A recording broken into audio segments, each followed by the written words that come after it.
Grainger knows that as the procurement coordinator at a manufacturing plant, you can count on auto reordering to have the PPE you need on hand. Call 1-800-GRAINGER, click Grainger.com, or just stop by. Grainger, for the ones who get it done.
It is 6 o'clock. Wow, that is loud. It is 6 o'clock in the region.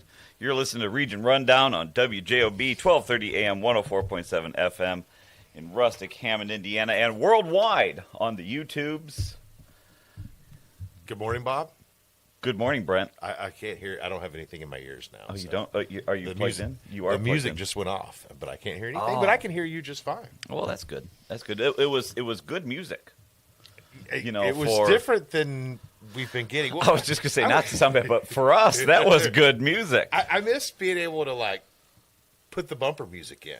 Hopefully, we're working on getting that back at some point. I think we can. We just need to find, and it's because of the YouTubes. That's the only reason why. It's because of the YouTubes. We got to have this, uncopyrighted music. So what we need to find is someone to create music for us, and then never register it or copyright it, and just be fine with us using it. So if you're a musician out there who wants to put a little jingle together, I'm all for it.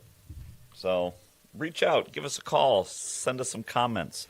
But it is 6:01 in the region. We are going to tackle weather and traffic, and then we're going to get into the news of the day, which is going to talk about lockouts, possibly ending lockouts, news about the county auditor, tax bills in the mail, craziness in Washington. Evidently, my doctor is now the president, I think.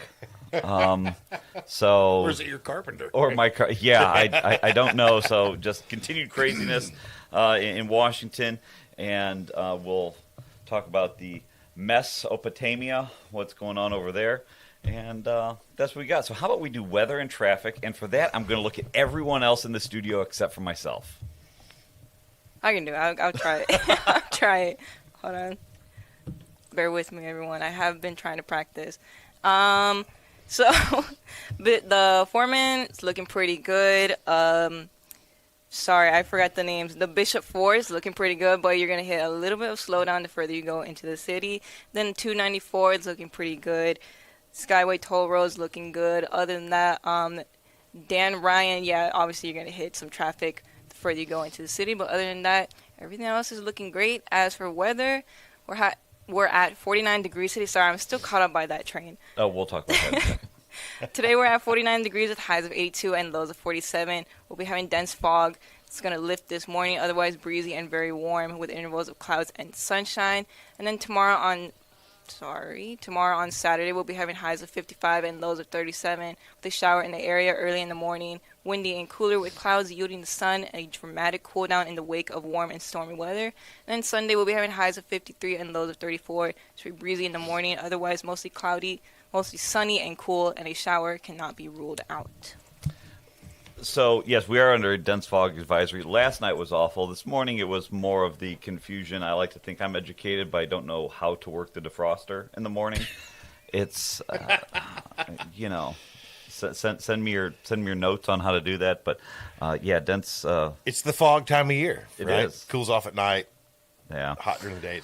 So this morning, before we get into this, Lynette, who is by far the hardest working and most professional person in the entire studio, and I just don't mean today. I mean, 24/7, 365. She's the most. She texts, 5:34, just in a sheer panic that she was caught by this train up here just north of 165th. Well, because I know it's not going to move for a long time. No, it was moving.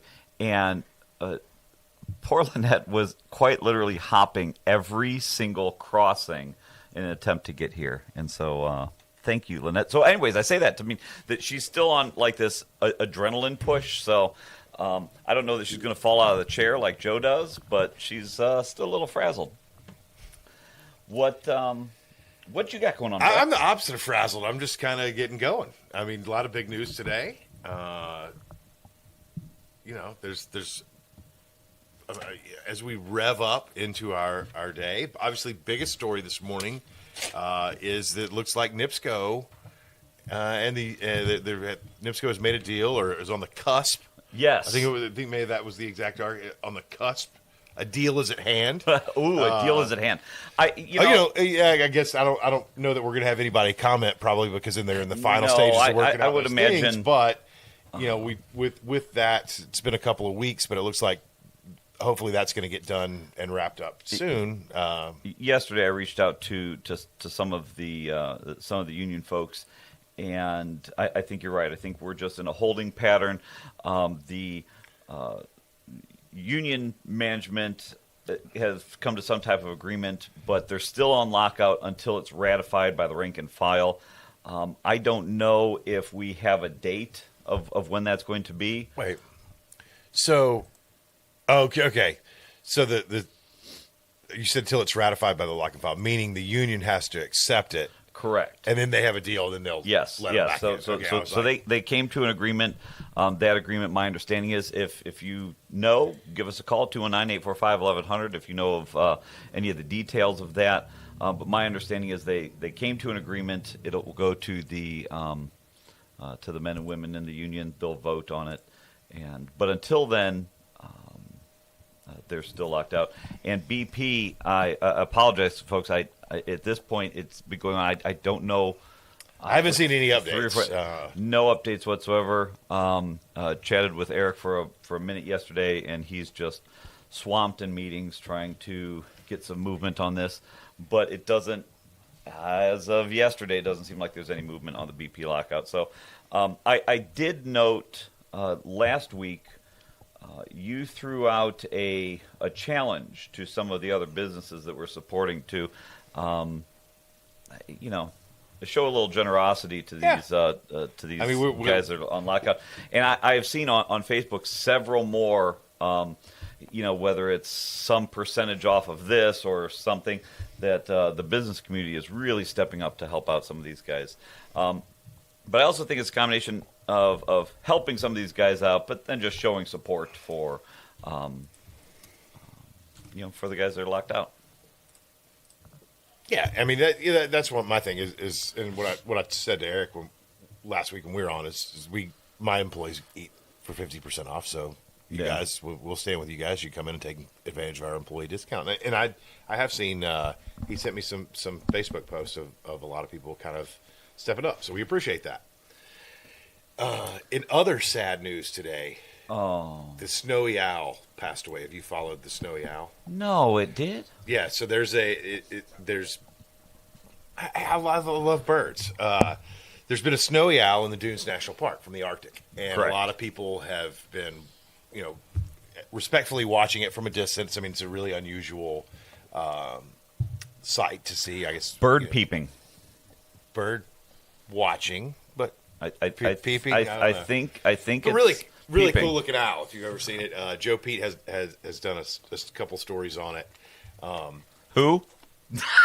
Joe, I'm so sorry. Joe Pete from the Times, but I was following it. I follow, I think, the Dunes National Park on Twitter, and they had pictures of it. But there's an article this morning. It hit some power lines and has unfortunately passed away, which is a bummer. That's you're laughing. It's not funny. I mean, sorry, people. I apologize. I enjoy the outdoors. Which is another. We can talk about the Boundary Waters in a few minutes, but yes, I love to watch the cranes down in Jasper County. Cool to watch. I mean, I'd never lived anywhere where we had cranes, and I remember the first time I was out in the spring. I think I was raking up the leaves that I didn't get the previous winter, and some flew over. And they fly really high, but they're really loud, and I was amazed by it. We ended up, the kids, and we learned about the cranes, then we went down to the center in Jasper County and watched them during the migration. So it's a sad thing to see that owl. I mean, that's. I want to apologize. Flew from the Arctic. I want to apologize for laughing at that, but that's my sense of humor. As first, you talk about owls, that rare dead bird. So I had to say, and then you said a guy's name, so I had to say who.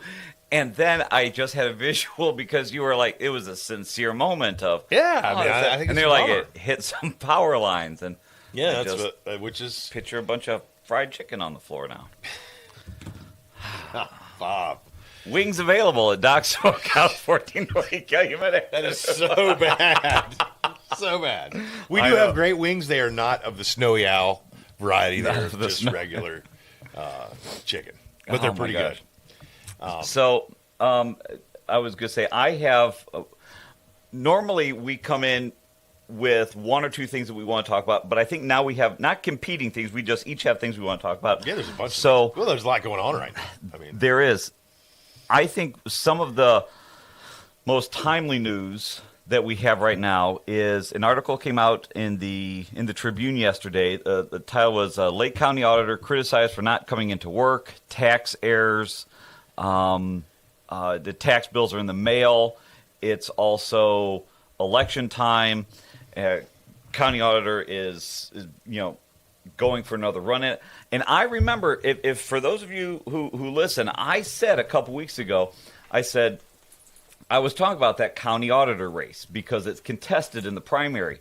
And we made a few jokes in here that was like, it's county auditor. Who really cares about that? It's not as exciting as the sheriff's race because that one certainly is heating up with, 2 or 3 neck and neck front runners on that one. But here we go with the auditor. Again, keep in mind, folks, your tax bills are in your mailbox. They're asking for your vote. And now come to find out, we got an article here in the Post-Tribune, Lake County Auditor criticized for not coming into work.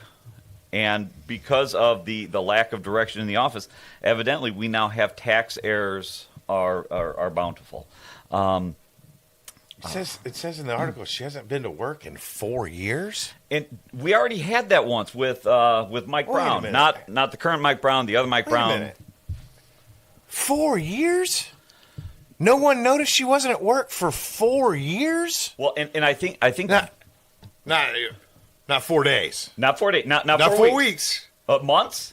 No, not for months. 4 years? Yeah. Was she at college getting a degree? Evidently in time management. I mean, is there any? Is she?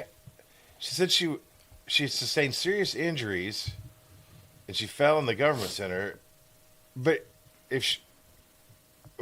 I'm very confused. Was she still at? So here let's go back to the article.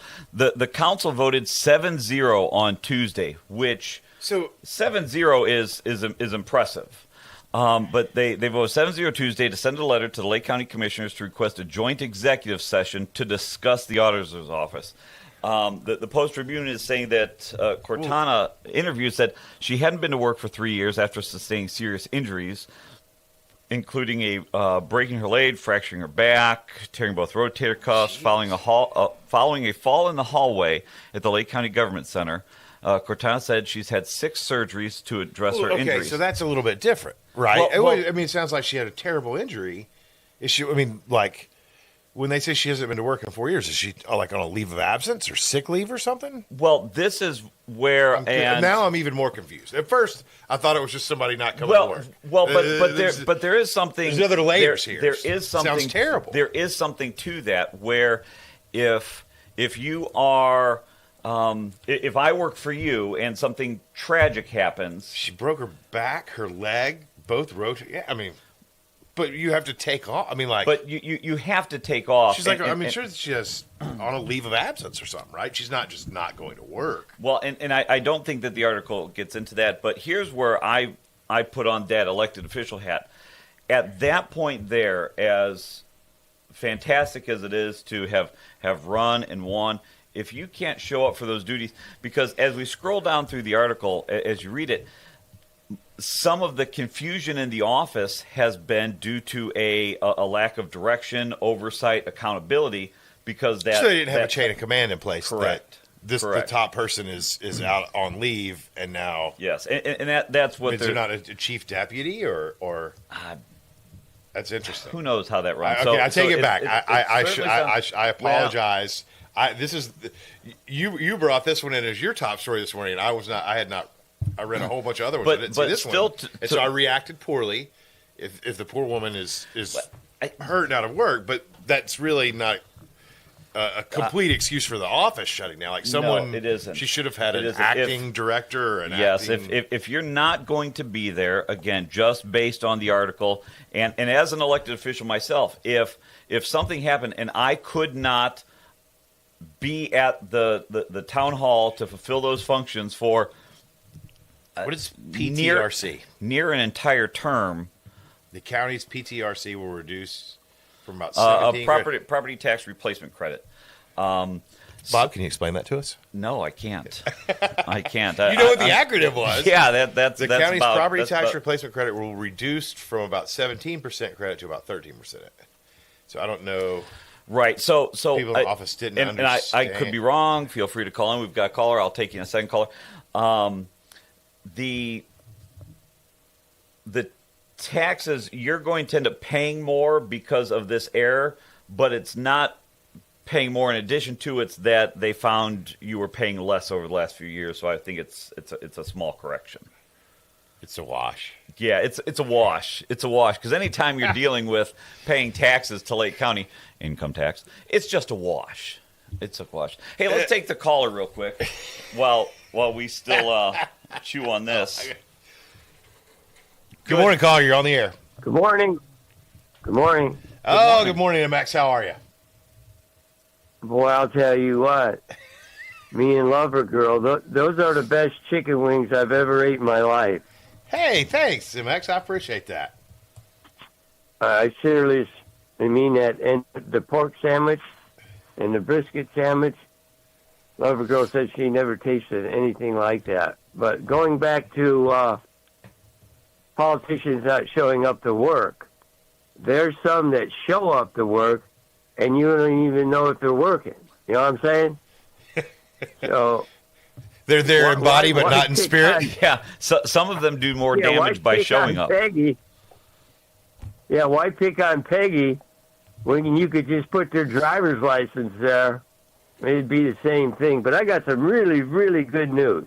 What you got? And I think we're on the verge. To having the most top economy and the best president in the United States. Now, this is my livelihood now, guys. This morning, what did you say about Joseph Pete? Nothing. I like Joe. Say something about Joe. No, Bob was just making fun of me. I like Joseph. Joe Pete wrote it. Joe, if you any given time you pick up the Times, Joe Pete writes about half the articles, and he's a great reporter, I think. Well, he's probably the only, what would you call it, journalist? Yeah, he does a great job. You know what I'm saying? Yeah, he just don't get on the show and diss Trump. But anyways, he's got some really good, huge winning, guys. If you go to MX Cartoons, U.S. The Steel best to cartoons restart. on the web. Sorry, Who's talking now? nobody. So MX, US Steel. I just want to delve in here a little bit. What do you think? What are you seeing? Well, let me finish. What economic indicators are generating this enthusiasm you have for our current economy? It's going to tell us. Go ahead. Sorry, I'll let you talk. Okay, Joseph Pete wrote the article. U.S. Steel to restart Gary Works, tin mill, creating 225 jobs. And here's why. MX. That was my article. It's open on my computer right now. So tell me why, and then I have a question for you. Trump started job security when he made that deal with Nippon. In that deal, you can't lay nobody off until he's out of office. Now, if you vote for years of job security. Now listen, didn't I tell you about job security and contracting out? You had a conversation. You said that was the big that's the big point. And the guy from NITSCO said contracting out and job security. When you got job security, like they do now at Gary Works because of Trump, huge winning Trump, you go out and buy things. Now when Cleveland Cliff said, Lorenzo Conclave, a friend of mine, good friend of mine, by the way, he was going to cut and slash.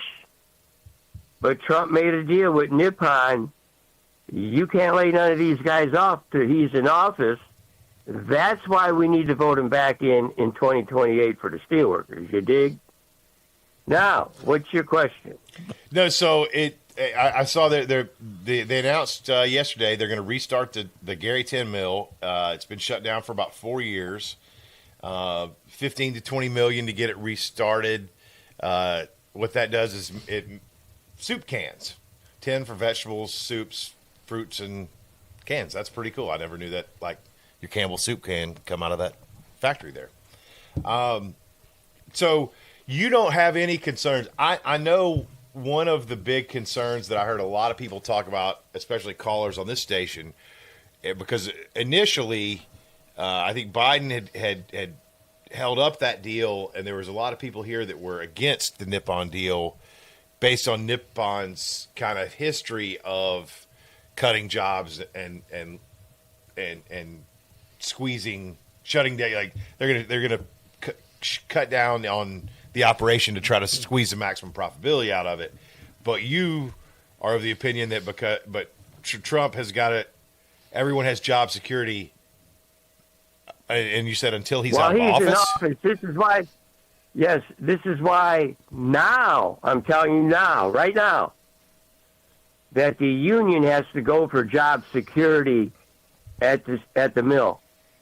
That no contractors can now. Trump gave you job security until he leaves. And your friend talked about contracting out with NIPSCO and job security.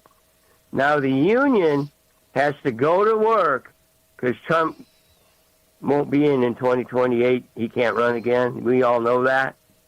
But now it's up to the union to fight for these guys and get job security. You understand? So you're saying is basically Trump bought the union a couple of years to negotiate their own deal to get not job security in their contract while he's president. So he's done his job, and now it's up to the unions to do yours. Am I understanding you correctly there? Right. And my buddy Ron Matlock, I shook his hand and we could tease each other. I shook his hand when Trucker Mike was sick. We had the best reps there was. I'm going to say it again. Hargrove, Mezzo, and Phil King. We also had a clause, no strike clause. That means we can't strike and they can't lock us out. And what happens, we keep working. It was almost a year one time, I think. We keep working until we get a contract. Now, I'm going to tell you, I know a lot of there's union haters out there, but somewhere in 92, I had a broken leg, so I was able to through a dirt bike, able to sit in arbitration to get our contracting out. And we got our contracting, the contractors were crossing a picket line, and when we were laid off, and we won contracting out and job security. And it was in arbitration. So I was invited to the arbitration. I didn't cause any trouble. They told me just be quiet. And this is what, when BP goes back to work, you have to fight for job security. So what we gave up now, we gave something up real big. For all the years, field forces, Boilermakers, we had Tuesday through Saturday was overtime. Saturday was always overtime. If you worked 3 days, you were sick too, and you came on Saturday, that's overtime. Sunday was overtime. But it wasn't. You see what I'm talking about? We gave up our weekend schedule, where we made our bread and butter, to get contracting out.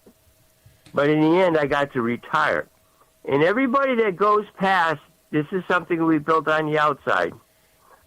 Everybody that goes past Bach Stadium, that was built by the Boilermakers at Inland Steel. And that Christmas tree was put up by us, Boilermakers, at Inland Steel. So, yeah, we were a little drunk, but that Christmas tree went up by Boilermakers with no safety belt. So, all you people dissing Trump, he gave the opportunity. So, okay, we gotta move on. And I don't know if we have other callers. But we got other things. Don't I appreciate you calling them. Come see me for some wings. I just want to make sure I have this clear. You believe President Trump is doing a great job. That's what I heard. And you got no problems with you. Hey, what do you? I'm sure we're gonna get into this sooner or later. What do you think about him kind of mixing it up? We got to take a break. Okay, we got to take a break. I'm itching on the trigger. Take no break. Yeah, we got to take a break now. Thanks for calling in. Have a great day. Come see me. Love your memes. Love your memes. We'll catch you real quick after this break that Lynette's going to do right now. Summer's coming, and Deep River Water Park is taking applications for all positions. We have jobs both inside and out for all ages that offer great benefits. Free admission on your day off for you and a friend. Free uniforms, paid training, make new friends, flexible scheduling, and more. To apply, just go to deepriverwaterpark.com and you're on your way to a summer of rewarding fun. Deep River Water Park. It's simply splash-tastic. Plumbers Local 210 is building the future, and we're looking for service plumbers to join our team. Our training center invests nearly $500,000 every year to make sure our members are the best in the industry. From a 5-year apprenticeship and an associate degree at Ivy Tech to ongoing certifications in safety and new technology, our plumbers are trained for excellence. Every member is drug tested and licensed for your safety and peace of mind. When you need plumbing work done, make sure you ask for the license. It's your right to ask. Introducing Powers Health, a health system with a new name and a strong legacy of caring for families in our community. One with a tradition of advanced specialized services and a vision for the future. One with a commitment to medical excellence and compassionate care. Everything we do, everything we believe, powers health. I'm Jerry Williams. For over 35 years, I protected Lake County as a state trooper and interim police chief of Gary. This is my home, and keeping our community safe has been my life's work. I've dedicated my career to fighting crime. Now I'm running for sheriff to get the job done and deliver real results. As a crime fighter, not a politician, I'd be honored to have your vote. Paid for by the committee to elect Jerry Williams for sheriff. It is 6:27, not 9. That's how long the last caller was on. Can I just? I think you should just let me do the NPR voice on these things because we're like it's 6:20 something. Good morning. I mean, we're both kind of. I think we had a really good show last week, and I feel like we're off to a bit of a rocky start this I week. don't think we are. I think this is what you get. This is what you get when you get the type of paychecks that we're getting from WJOB. This is the morning show. We got job security. I can tell you that. 6:28 in the region. We'll do weather and traffic here in a moment. It is time for me to remind all the politicians out there that today at noon your CFA 4s are due. You can mail them in. As someone said, this is our way to see who's bought and paid for. But yeah, so what is that? The CFA 4? Yeah, campaign finance reports. And so you just said that's a way for us to see who's bought and paid for. Where can I access those reports? You'll have to go down to the county building. So I'm sorry, they're not online anywhere? No. And what if I wanted to see who donated to your campaign in Lake County? You would have to go down to the county building, to the Board of Elections, fill out a Freedom of Information request, and then they will give you my CFA report. Well, gosh, that's interesting because I can go online and look at on the federal level. Yes. And look at anyone who's donated to any candidate. Yes, but in Lake County, no. I need to go to the courthouse, fill out a form, and wait. Do they give it to you right then? I don't know because Can I go down there and say I want to see them all? Here's what the. Do I have to pay 17 cents a page to copy? I was going to say, depending on the request, I have only had to request our forms one time. We had a change in our local organization, and we didn't have any of the previous paperwork, so I had to pay to get my own organization's campaign finance. So is that a state of Indiana rule? Oh, that it's not documented and publicly available? I don't know that it's a rule. It just is not. So if you want to find out any of the local folks, you have to go down to the county building and request fill out a form. Fill out a form and you get their specific. So I can go to in.gov and pull up anybody on a state level for any of those So for the state, right. for someone running on the state level, I can easily accessible in my computer without jumping through hoops. I can see who donated to people. I can do that on the federal level. Yeah. But in Lake County, I have to go to the courthouse, fill out a form. Paper. Wait. It might even be a one in triplicate. So you might even get to keep the yellow copy? The canary copy, yeah. Wow. And now who's in charge of that? Who runs that office? Why is it not in the 20th century? I don't know. I really don't know. That's interesting. There are so many facets of campaign finance that need reformed, even on the local level. Well, I mean, I just think that's really odd in this time of everyone wants more transparency in government. You have to go down there, fill out a form, and wait or pay. I mean, like you really should be able to. I know in some places, like if you want, I can't remember. I was getting some document from a courthouse. I think it may have even been in Illinois, but you had to pay 17 cents per printed page or something. Right. So, but I couldn't. And there is this was a couple years ago. I think I had to pay a 10 cents, per page because it was. But if I went down there and said, I really want to understand who's spending money in Lake County politics, can I have the campaign finance report for every person who's running for office in this cycle in Indiana? I would have to fill out a million different forms, or could I just fill out one form and say, give it all to me? That I don't know. That's interesting. Yeah. But you should. There really should be a spot where you can go, and I see it now, you can go to the Indiana Secretary of State's page and campaign finance, and you can search some of these folks. There's also other sites out there. I think it's opensecrets.org also will, especially the federal candidates will have that. But yes, for we're talking auditors race, sheriff's race, down to your different town council races. For any of that stuff, you're going to have to go down to Lake County and ask for them specifically. But there should be a site where, again, if we are going to be transparent, there should be a site where I can go to the Lake County Board of Elections, type in. Well, I just wondered, was this something that the state doesn't dictate this? This is the local level. So we've made the decision not to make that easily accessible, which clearly it could be. I mean, you right. can, and the two folks that scan that stuff run it, in a heartbeat. The Lake County Board of Elections mirrors the State Board of Elections in how it's organized in a way, but we have two, a Democrat and Republican, Michelle and Jessica. If either of you want to call in, and Michelle Feynman, Jessica Messler. Are they elected? No, they're not elected. So they're the full-time employees. The county career employees, I guess. The county chair for each political party then appoints that person. Gotcha. So they serve like a 4-year or 2-year. No. There's no limit on that. So once you're in, you're in. Yeah, once you're in until the county chair removes you. If the county chair changes, then you can be removed. Yeah. Okay, gotcha. Yeah. Well, we have a caller. Before we get, I don't know that this caller was talking about this, but we can. I just find that very interesting. It is.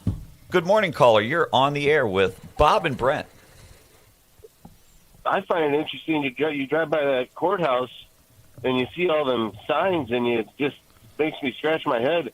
There's that many people fighting for such a crappy paying job. So no wonder government screwed up, because you can't be too smart if you're trying to beat people. I mean, half of those jobs. This is one thing that I don't understand is, half of those jobs are, full-time jobs. They come with a salary and benefits, and so you're running for your bread and butter, I suppose.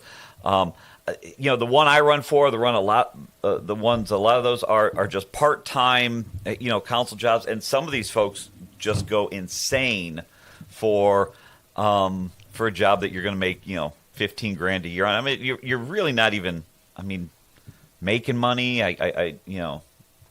It's quite heavy. Your job that you do, Bob. That's more of a you give a crap about your town, and you want to make your town better. Yeah. But these people think it's like a career or something.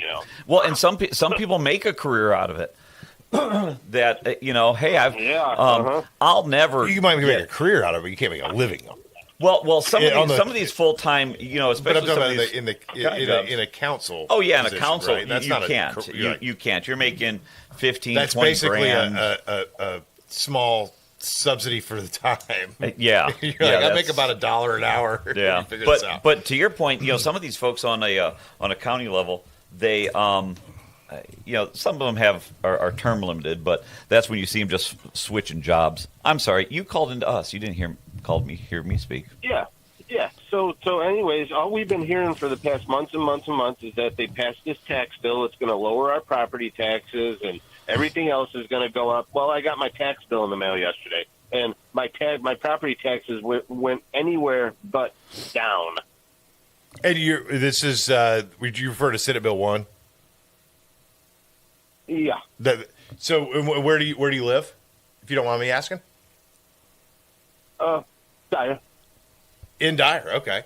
So the heart of the heartland. Yeah, the place we're both fond of. That's down in Northwest Indiana. There you go. So that's right. So Bob, as I'm not going to put you on the spot here. I know you're not the tax assessor, but I thought that bill was. I mean, what I understood was it's supposed to cut everybody's taxes like $300 to $600. 300 is the cap, and that's what people need to realize is $300 is the cap of it being cut.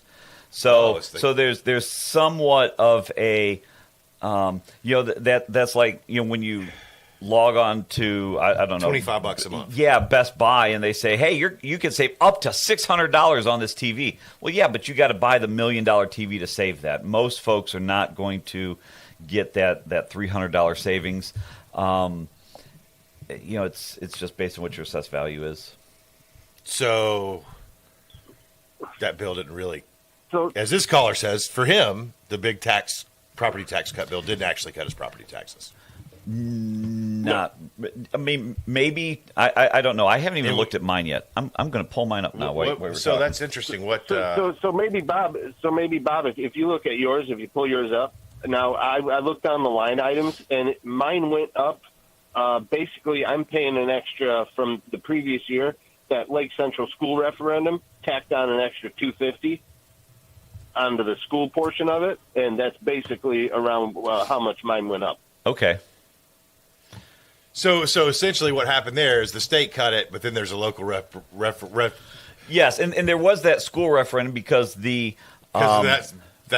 cut funds from the states. The school. The state cut their fund. We're going to cut your taxes, but we're also going to cut your funds to your school. So the local taxing district stepped up and said, well, we're going to raise your taxes to pay for the school. Right, because this was a net gain for us. How? It wasn't. But this is where the state, in my opinion, this is where I'm going to put on just Bob's opinion hat. The state had no business coming in and cutting property taxes. Now, I dislike the term. I'm sorry, wait. Listen. No, don't focus, Brent. Focus. Hold on. I dislike. Say that one more time. I dislike the term property taxes, and the reason I dislike that term, property taxes, is because I think it should be user fees. And the reason I say that is because you don't really own it if I got to pay for it every year, right? Exactly. You never really own your land. But on the same token, police, fire, roads, public works, all these things, they have to be paid from somewhere. So you look at this cut that SEA1, SB1, whatever you want to call it, it takes from all of the general funds from the three main blocks that your taxes go to. County, there's the library and the water. Here's some money. Put this in your left pocket. But now I'm going to take it out of your right pocket to pay for the same things that we cut to hand you. I mean, certainly. And so the school board got on right away and said, "Look, we're going to lose millions of dollars. We can't suffer that loss. So we're going to do a referendum." And they did that. It passed for Lake Central School Corporation. And so, yes, if your savings was, I'm using air quotes for those watching, if it was $300, then the referendum, again, I'll just use your number, bumped it up $250. There's still a net savings, I suppose. But where it's then going to get folks into trouble is Dyer, for example. We're going to lose $1 million this year, $1 million next year. And that's out of the general fund. And if you look at what we pay out of the general fund, it's public safety. And there's no way we can take that hit. Did this get debated at the time when they passed this bill? Sorry, caller, go ahead. Sorry. So the state went to lower them. Well, you know what the county did this year too? Guess what they did with the assessed value on my house, Bob? Let me guess. They jacked it up. They jacked it up. They jacked it up. So when the county says they're losing revenue, they backdoored this. Oh, they're getting theirs. So don't let these crooks fool you. Give me a break. Bunch of bullcrap. Bunch of crooked clowns. Lake County, Indiana sucks. Well, thank you for that call. We got a bunch more, and I think this is a topic we can explore in more depth in the future. I like this is interesting. We got some callers on the line. Yep. Got 3 more. Okay, let's go. Good morning, caller. You're on the air. Good morning. Good morning, Brent. How you doing? It's Dave. It's who? Kuziak. Oh, Kuz, what's happening, buddy? I told you I'd call in, so this topic is one that's very near and dear to my heart. The two things. First of all, everybody's assessed value is going to go up because your assessed value is based off the market value of your home, and everyone's they're bragging that their house is worth $50,000 more than it was 2 years ago. So guess what? It is worth $50,000 than it was 2 years ago. So your assessed value is if you can sell it for that. And since everyone's property values are going up because everyone from Illinois are coming over here, they're basing it off the value of the homes. And you and I have always we've talked about that in the past. Just because your property tax goes up, it's generally a good thing because it means the value of your house went up. Well, now, yes, but the taxes here are on unrealized gains, and that's bull. Yeah, that's the law, Bob. I mean, if you can sell your house for that is the point that the legislature needs to take up. Some states don't allow you to do that. I believe California, you pay for what you bought it for the life of it. Here, I mean, is it not fair if your house is worth 300? Is it not true that everyone's property values, especially south of all areas, Right. They have all gone up. So what's that's a good question. They've gone up tremendous. They've gone up tremendously. So Dave, Bob makes a good point. So how does that work, Bob? Do you wait till you sell the house and you get hit with a giant lick? No, I mean, I'm not being smart, but I mean, like, okay, I'm going to buy this house. I'm going to stay in it for 30 years, and I'm going to pay a fixed rate for 30 years. Right. And in 30 years, the house quadruples in this value. Hurts, and then they're going to take a third of your. This hurts seniors. This hurts seniors who are on. Here's the problem with the way that we do it in Indiana. If, let's say, for instance, you buy a house for $150,000 and you retire, and over the next 15 years of your retirement, or 20 years, your house goes from $150 to $300. Theoretically, that's a $1,500 at 1%. That's another $1,500 a year. If you're on a fixed income, how do you pay for that? That's what. So people are getting priced out of their home, and this is what in some of the areas where you're redeveloping, it's called regentrification. You get people that know all of a sudden that their property's worth so much more. They're tacking on rental, and it's going on in Chicago right now, where there's a lot of people that are getting thrown out of their apartments because the owners realize that they can get a lot more per unit. So it's definitely an issue. So it's a double-edged sword. You want your property value to go up because that's an asset that you hold, but it really is only one that you realize when you sell it. Well, we talked about this a couple years ago. You and I did, we had a caller that was talking about like the Miller section of Gary and how they'd lived there forever and their stuff kept going up, and that's one thing that you just mentioned it for seniors. So, and I talked to my mother about this. She was listening to the show that day, and we had this conversation. In Alabama, if you've lived in your house for 5 years, your property tax freezes once you turn 65. So you're never going to pay another dime more. To me, that's a great. You like. Yeah. To me, that would be legislation that's good. Like that could be something that the state they could get done down in the state house that would make sense. They're not interested in that. Who would oppose that? So Bob deals with this every. I'm going to freeze the property taxes for seniors on their 65th birthday. Hey, Koo, sorry, Brent's just. I'm sorry, he's just doing. I'm on a rant. So you deal with this as we do in business every day. So when it was COVID and everyone was making more money and we want to keep our people and you're giving them raises and insurance costs are going up, everything is going up. If you freeze something, if you freeze your income, but your bills don't freeze, how do you pay for the difference? Yes.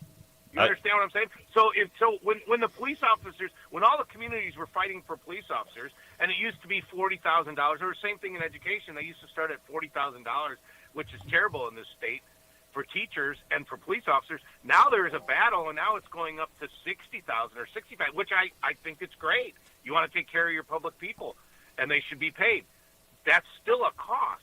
So if you're freezing your money that's coming in, your income, and you're letting your bills go up at the rate of inflation and also supply and demand, that's going to lead to a deficit, which is okay. So where are you going to take that money from, Bob and Dyer, since you want to pay your police and fire? You're going to take it. You got to take it from somewhere. It's just like the same thing we have to do in businesses in our home. So and that's a great point. It's like you're free. Yeah, that's the question. So almost because hang on. Not all money that comes in can be spent on the same things. So hold on, but I just think I came up and I understand this whole situation now. The legislature, the executive branch down in Indianapolis passed the Senate Bill 1 that cut property taxes. Yeah, which they have no skin in the game on. But now you, the local guy, have to raise property taxes. Yes. Otherwise, people are going to lose services. So the downstate, the legislature goes, hey, we cut your property taxes. Your constituent who just called in said mine went up. And you go, yeah, there was a referendum because otherwise the school's going to lose millions of dollars. So basically this was the state politicians throwing the local guys under the bus. We're going to give you this tax increase. 100%. And this is what I've said. if for those elected officials, and Kusai, well, I'll get you in a second. I'm just on the soapbox on this one. Starting in 28, local municipalities will be allowed to do a local option income tax. Now, the county one rolls off, so, So the county one's going away in 28? Well, it rolls off as the 1.5 it is now. The county's define rolls off. But no more. Zero. No more. Okay. But now you have to follow the train of thought. The county will then have to re-up that option, and they will pick what percent they want to cover their expenses. And would you think that they would lower it? I would hope that they would. Mathematically, they should. Dave, do you think they will lower it in 2020? Bob, here. Oh, no, Dave, do you think they'll lower that local? The two things, listen, no, they're not going to. So listen, the two things that they forced the Lake County option. I've been doing radio long enough where we had the region roundtable with Dan Repay and Matt Reardon and myself and others. That's how I learned about taxes. They were talking about this before they redid the taxes. The taxes, it's 20 years old. Mitch Daniels was part of it. I think it was Bill 1001 in 1858. I lose track of the numbers. But what ended up happening is that's when the big corporations got their breaks, and we went to the 1, 2, 3. Also, if you remember during that, Bob, Mitch Daniels told everyone, we will pay for the operations of your schools, and it used to come off the property tax, and it was about 33% of it. And everyone said, oh, that sounds great. The state's going to take care of it. So what he did is, I want to say he took state sales tax from 5 cents to 6 cents, and everyone said, I'll pay an extra cent on everything, and we won't have to pay for it. Well, when they did this calculation, the communities are thinking, wow, that sounded great, but I'm not getting enough money to fund myself. So this is what the government in Indiana said. You send it to your local people for a referendum of up to 7 years, and you can have one for operations, one for building, and it's really democratic because each community can decide how much they want to do. And we've done that. The school town of Munster has done that. And so some communities have voted no. You could make a list on your legal pad which communities you want to live in. There are some that have said no. Highland's going through that right now. In fact, a couple years ago, Highland said, if you don't vote for this, we're going to open enrollment, which they did. Yeah. And a bunch of people from Hammond went to the Highland Public Schools.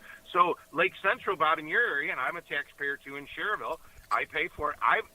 When I was in Munster, I supported the referendum, even though I sent my kids to private school. I felt that the community is it's a good public policy to have good public schools. Now, you know me, I'm a fiscal conservative, okay? I'm a social moderate fiscal conservative. People crying about the taxes in Indiana, we are the least tax state that there is. Okay? Well, now, I mean, and that's great. Government, but this particular instance was downstate. Well, those politicians just shifted the burden and made the local guys like Bob look bad. I've got a few issues with this, and we're all over the board. We're going to go ahead and we're going to take a break because I'm getting this signal for that. But when we come back, one more thing. Yeah. Let me say one more thing, Bob, about what you guys were talking about finding out how people pay for they donate to elected officials. When Matt Reardon and I were doing radio, this is 15 years ago, we actually threatened to go to the election board and get everyone's PAC report, which is where you have to say who gave money to who, and then go to Lake County's vendor list. And I was going to go from the PAC report to the vendor list, which is the same list because the people that are making money are paying. You should have saw the uproar and the number of calls that Reardon and I got. They were coming after him at SCH. They were coming after me. If you think the people that give money to these elected officials want their names out there, try it. So Dave, the power of those people real quickly. And we got. Can you hang on a second? I want to ask you about this. We got to take a break. Yeah, hang on, take a break because I've got more ranting to do about taxes. And at 10 till 7, WJOB, 12:30 a.m. The voice and face of the region. Life's biggest challenges don't come with a warning. When legal issues arise, whether it's a car accident, personal injury, criminal charge, or representing you before municipal boards, you need a trusted advocate on your side. At Westland & Bennett, we listen first because your story matters. We provide strategic, personalized legal solutions to protect your rights, your freedom, and your future. Peace of mind starts with a conversation. Call 219-440-7550 today for a free consultation. Enigenberg Roofing offers roof replacements, repairs, and new construction. CertainTeed Shingle Master certified, our goal is to treat every customer and project with respect, courtesy, and honesty. Serving Northwest Indiana for over 63 years, contact us for a free roof replacement estimate at 219-365-8879. Mention this ad and receive a free upgrade to CertainTeed Pro Shingles. And Enigenberg Roofing, 219-365-8879. State Senator Dan Darnell was supposed to be different. He promised to fight for Hoosier families and stand with President Trump. He failed. Darnell voted against President Trump's agenda in Washington. That hurt Hoosier families, and he voted to let a Chinese company buy Hoosier farmland, putting China before us. Dan Darnell, opposing Trump, voting like a liberal, letting us down. A disgrace. President Trump has endorsed conservative Trevor DeVries for state senate, a real Republican who will fight for Hoosier values. Trevor DeVries will stand with Trump, protect Hoosier farmland from China, defeat the liberal agenda, and never let you down. A true America First conservative. The right choice for Indiana. Endorsed by Trump, Trevor DeVries for state senate. Election day is May 5th. Paid for by American Leadership PAC.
And we're back. WJOV, the voice and face of the region, AM 1230. Is Day still on the line? Oh, we lost him. We lost him? Okay. I love how she said... Yeah, we lost him a while ago. Listen, I'm really loud just now. Can you turn me down just a hair? I went from really soft to really loud. Yeah. So it is 6:56 in the region. We will do traffic and weather at the top of the hour in a second. I want to take the next 2 or 3 minutes to do an elected official rant on Indianapolis and the state government meddling with the property taxes. Now, look, there is a certain there's folks out there that will say property taxes are immoral because of property taxes. It means you never truly own your property. Meaning, I can buy a house, I can pay it off, but if I don't pay my property taxes, you'll get liens on it. If you sell the house, there's liens on it. They have these tax sales for non-payment. So there is a question about that. But you're talking about a huge ideological question about the justness of taxing property. And this is where I say this because I want people to think about this. On the flip side of that... Wait, where's Chuck? Is he calling? Oh, honestly, he's been blowing up my phone. Chuck, you may have an opinion on this. On the flip side of that, you need to pay for, and this gets the libertarians just fizzy every single time, you have to pay for roads. Roads have to be maintained. You have to pay for police and fire, and there's an entire infrastructure that keeps a municipality going. So the question is, or how's Chuck phrase it? So that's the question is, how do you then pay for that? We currently pay for that through property taxes because we have to. If there is another way to pay for that, let's have that conversation. Is it an income tax? Knowing that, any tax that you come up with to pay for these things, you can find some reason against it. An income tax meaning, hey, I make more, so I should pay more, so I'm being punished for productivity. But then, you look at trends and, in places that are lower income traditionally use more resources than the places that are higher income. So there's an entire, like you said, an ideological conversation around that. But here what we have are the facts on the ground is the state came in and they said, and I challenge anybody from any of the local state reps, state senators who voted for this, all the way up to the governor's office, feel free to call in and tell us why, A, you did this. When I pay my property tax, I'm looking at them right now. I'm looking at my property taxes right now. I've got them up on the screen. We seem to have struck a nerve with you this morning, Bob. Well, because they put local elected officials in a spot that they had no business putting them in. They tossed you under the bus. Oh, they did. They completely threw it. Hey, we cut property taxes, yeah. And you got to go, not so fast, my friend. Not so fast. So I'm looking at this, and I see things like the Little Cal River Basin, which, a lot of this area, this was a swamp and a bog for, say, 30 million years. So well, hang on. It was discussed on the station earlier this week, but aren't you glad you pay for that? Well, that's When's what I'm the last saying. time the Little Cow? Oh, well, you knock on wood when you say that. Well, but my since point the flood, is the River Cow board, the Little Cow board, they've been, repay, and those guys, it hasn't flooded, and they're doing a good job with it. So knock on wood. Is that worth $45 a year? Certainly. But to keep going through, I'm looking at this list, and nothing here goes to the state. Nothing here goes to the state. It goes to county, goes to the library, it goes to your municipality. So they have no skin in the game. Money that they don't get anyway. That they don't get anyways. Interesting. That's fascinating. And so now we're in a spot where we've all been cut. We have to figure this out. And the county said, look, or not the county, the state said, look, we feel like you guys, your local option income tax is set pretty low. We think you're leaving money on the table. So why don't you recoup it that way? And so now we're all left in a spot where it's, hey, we have to either cut services or raise the local option income tax. Now, some of these municipalities are going to say, well, we're just going to pay for public safety out of TIF. I'm only speaking to you, several councilmen. That's a foolish idea. At any time, Indianapolis can say you can no longer do that, and then you're hosing your residents on a future tax increase. So stop saying that you're going to pay for public safety out of TIF. It's a temporary Band-Aid that can change at any time. That is terrible, poor planning. Republicans and Democrats, you're listening to me now. Stop paying for public safety out of TIF. It's only a Band-Aid. They can change that at any time. That's terrible long-term planning. And it kind of stifles what the TIF was. TIF is for redevelopment. Okay. So now what my challenge is going to be is for all of these municipalities who are trying to figure that out, I already know exactly what we're going to do when Dyer is faced with this in 2028, when we're going to have to look at how do we fund these things. If that is on the table, I am going to name the income tax after our state representative and the governor that forced us in that position. They voted for it, so it'll be the Braun Slager income tax in Dyer. I don't know what to tell you. You voted for it. You put us in that position. I'm on a stump on it because nobody asked local officials. It was a horrible, very bad, no good deal. And I'm all sorts of Chuck in this moment here. But yeah, this is such a hot button issue. It's a hot button issue because local guys, we're the ones in the communities. We don't get elected, run away to Indianapolis, and then never talk to the communities. That's bull. The state gets to say, we cut your taxes. Yeah. So now everybody's getting postcards because it's primary time. And then you guys got to come back and say, hey, we've got to raise them because they cut everything. Now I will say, they granted us this. This was the big hose of the deal. Originally, it was supposed to be done in 2027. Where we would have to implement this local income tax. They gave it till after the election because I said, look, I'm going to be running in 27. How in the world? I mean, other than I feel like I can justify it. Meaning, so it wasn't. They didn't implement it based on any time period of.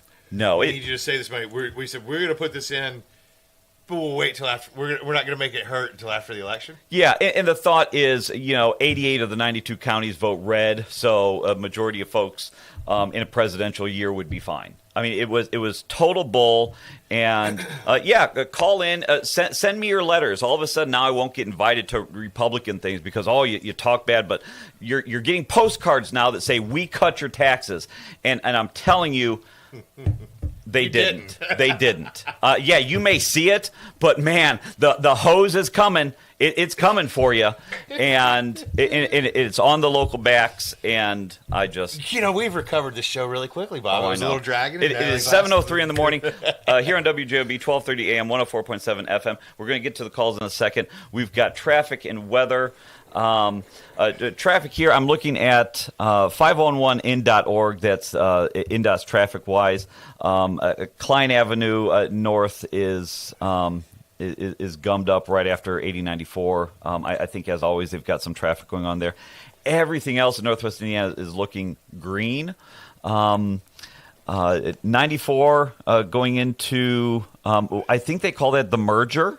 Yeah, 80, 94 inbound, 57 inbound, 294. Everything looks. The end of the city looks good. Once you hit the merge, once you're on 55, out by O'Hare is a mess as usual. But if you're staying on the south side, 8094 looks good all the way over to Joliet. It backs up a little bit, but everything looks pretty smooth until you get into the city. But you could take the South Shore train from the New Dyer station and avoid all that traffic. You could. How's the weather? Good morning, everyone. Today we're at 54 degrees with highs of 82 and lows of 47. We're having a dense fog that will lift this morning, otherwise breezy and very warm with intervals of clouds and sunshine. Later tonight we'll be having a few thunderstorms with some severe this evening, cloudy and windy with a rain late. Never mind. Skip that. Tomorrow on Saturday, we'll be having highs of 55 and lows of 37 with a shower in the area early in the morning. Windy and cooler with clouds yielding the sun. A dramatic cool down in the wake of warm and stormy weather. Then Sunday, we'll be having highs of 53 and lows of 34. Should be breezy in the morning, otherwise mostly cool and sunny. Any shower cannot be ruled out. I'm still laughing at the fact that I feel like Jack got out of bed, came here just to move your microphone. I apologize. Yeah, you need to. These are these are good mics. I say they're good mics because I bought a majority of them, but they're not the best mics. Yeah, they're not Shure's, right? Or that's I use Shure. Okay. What a snob! Mic snob. Oh, I am a mic snob. Where are you going? You want me to join you? Yeah, sure. Come on in. Yeah. Come on. Oh, we just took a break. We'll take a break in a second. We've got some more callers lined up, right? I'd like to take a moment to apologize for anything and everything I may or may not have said, implied, or thought today. There you go. That's what I was told to say. No, I did. I feel like I had a Chuck moment there where I was I don't know. You sort of did. Well, but I think it's a legitimate thing. It's irritating because it is because you said it. You're getting mailers that say we cut your taxes. Yes. And they're running on this, but knowing good and well that you guys were going to have to take the fall for it. So one of two things happened. Both are wrong.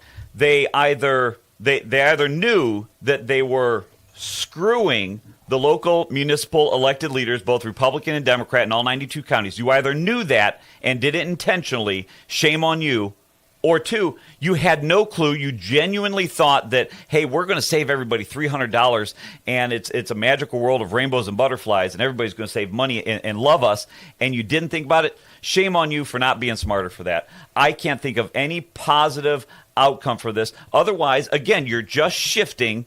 Okay, now we don't pay property tax, but now I'm paying income taxes. It doesn't matter which pocket it's coming from. These services have to be paid for, and it's the messaging that matters. And you hose the local officials. So we will be naming if we end up. I kind of like Kuziak. I kind of like Kuziak's. I like Kuziak too. Idea of going down and pulling all of those records. I'm just shocked that in 2026 they only have paper files. Yeah, I know. Anyways, we've got some callers here on the voice and vase of the region. Caller, what's on your mind? Good morning. Morning. I just got one sentence to say about campaign finance reports. The feds never have any problems getting them. Good day. That might be caller of the day right there. Yeah. We got another caller? Got 2 more. Good morning. You're on the air. Hey, Bob. Good morning. Morning. How are you? Brent. Good morning. How are you today? I'm okay. Hey, Bob, let me ask you a question. These public officials, maybe paltry salaries, but I'm wondering what those insurance packages look like.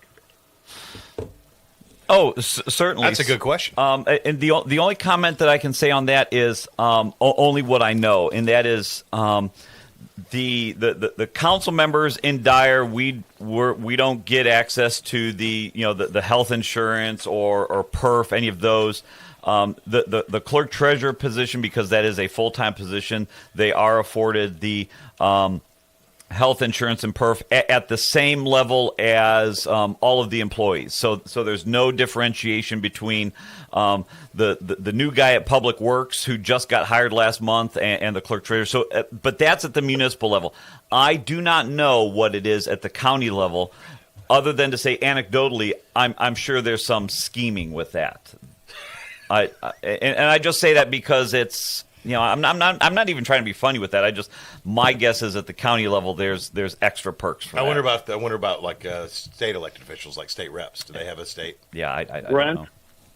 Yes, sir. Brent, you're a numbers guy, and I'll preface it with That's debatable, Katona but... telling the Post. Katona told the Post Tribune, by her own admission, she hasn't been to work for 3 years. Here's the numbers thing for you, Brent. After sustaining serious injuries, breaking her leg, fracturing her back, tearing both rotator cuffs, 6 surgeries. What do you think that insurance bill looked like for the county?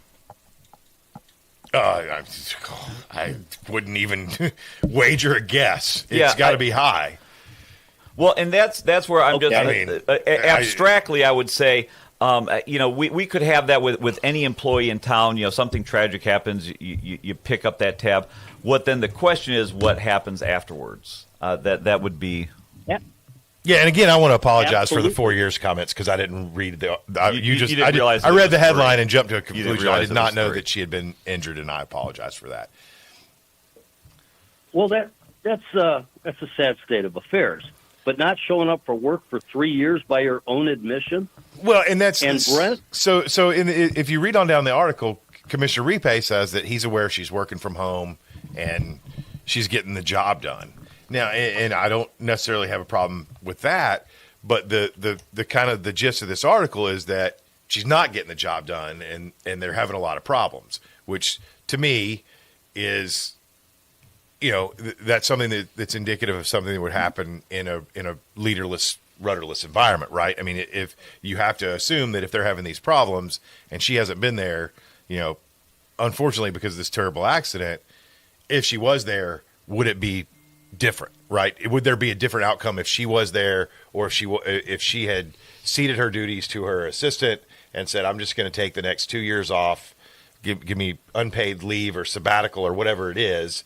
And I'm going to work on healing myself and get back, but now I'm stepping away. That I think that's the question you have to ask, right? And Bob, I would direct you to a 21 December 2025 article by the renowned Michelle Quinn in the Post Tribune. And the first paragraph says, a scathing report compiled by the former Lake County Comptroller before he was fired demands that county government, in quote, solve its leadership problem, end of quote, and modernizes how it leads and serves. And I think Randy Niemeyer tried to address the fraud at the government center and was shut down. But I think if you guys get a chance, this comptroller that was fired, Dan, and I don't know if I have his last name pronunciation correct, Siecierski, Ciecierski, he was fired. And Peggy Katona didn't seem to have hold him in a shining light. It would be interesting if you guys could get him on and say, hey, what's the deal out there at the county? Yeah, I'm reading that article you just brought up right now. That's interesting. I remember seeing this when it happened, but I'd like to have him on. We'll see if we can make that happen. But go ahead. And Brent, as much as I hate to discuss things with you, scroll down and said Randy Niemeyer asked for a detailed analysis of internal controls, procedures, and different things that contribute to financial and fiscal health. Yeah, I see that. And you see that? Does it say whether there was an outcome to that? Maybe we can get. I know we both know Randy. Maybe we can get Randy to come on and talk about this. Yeah, it doesn't say what the outcome was, does it? I want to think that he called it a dumpster fire. The comptroller called it a dumpster fire at the county as far as record keeping, and that people put into positions had no idea what they were doing. So not showing up for work and not having any idea exactly what you were doing, but you're going to tell me that office is running like a well-oiled machine? I'm calling bullshit, though, on that. I don't think anybody said it's running like a well-oiled machine. That was the whole purpose of that article this morning was that there was issues with it, right? Attributed to that office. I don't think I'm ever going to say any branch of government or government agency is running like a well-oiled machine. So, okay. Well, in the most recent article about Peggy Katona not showing up for work, it says that Mike Repay says Katona has valid reasons to work outside the office, and the office continues to function with her checking in throughout the day over phone. Sounds like Repay backs her pretty well. But, again, Repay's the same guy that lied to us about Well, what he's saying is she has a valid reason to work outside the office. He doesn't really she continues to function checking in throughout the day. And I get it if you're injured and you need to work from home, but the question is the work getting is there a level of competency happening in that office that would occur if someone was there, right? I think that's the question we're both asking, right? And I think Commissioner Repay says that she has valid reasons. Now, he doesn't really assess what the quality of work coming out of there is. And I think that's the underlying question. This article is, this credit was messed up. People are paying the wrong thing. So is that because she's out of office or not? The best thing about that is elections are coming up. So she's not running, is she? Yes, she's running for re-election. Oh, Brent, there's the think of the audacity. I am with you. We do not disagree on this subject. We don't disagree, but I'm going to either have you hang on or call back. We're going to take a whole bunch of callers. We've got a whole bunch of callers, so we're going to take a real quick break, and then we are going to get back to all of the callers because evidently we got a ton. Yeah. All right. WJOB, AM 1230, the voice and face of the region. Thanks, man. Have a good day. Indiana wants me. Know a Hoosier serving in the military or living overseas? Indiana wants every eligible Hoosier to participate in our elections. Military and overseas voters can register and vote securely from anywhere in the world. Voting assistance for service members, families, and eligible Hoosiers is available now. Visit IndianaWantsYou.com or contact your county election office. And remember, Indiana wants you. Message sponsored by your Indiana Secretary of State. Indiana wants me. I'm Jerry Williams. For over 35 years, I protected Lake County as a state trooper and interim police chief of Gary. This is my home, and keeping our community safe has been my life's work. I've dedicated my career to fighting crime. Now I'm running for sheriff to get the job done and deliver real results.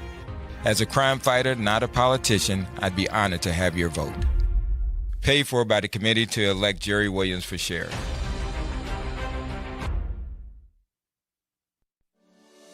Tech Credit Union supports the essential role of union labor in building strong communities. That's why we offer hassle-free banking, financial empowerment, and a commitment to your success. Save for the future, handle life's challenges, and trust a partner that stands by hardworking union members. Tech Credit Union, the better option for you and your money. Visit techcu.org or call 800-276-8324. Tech Credit Union, supporting union families every step of the way.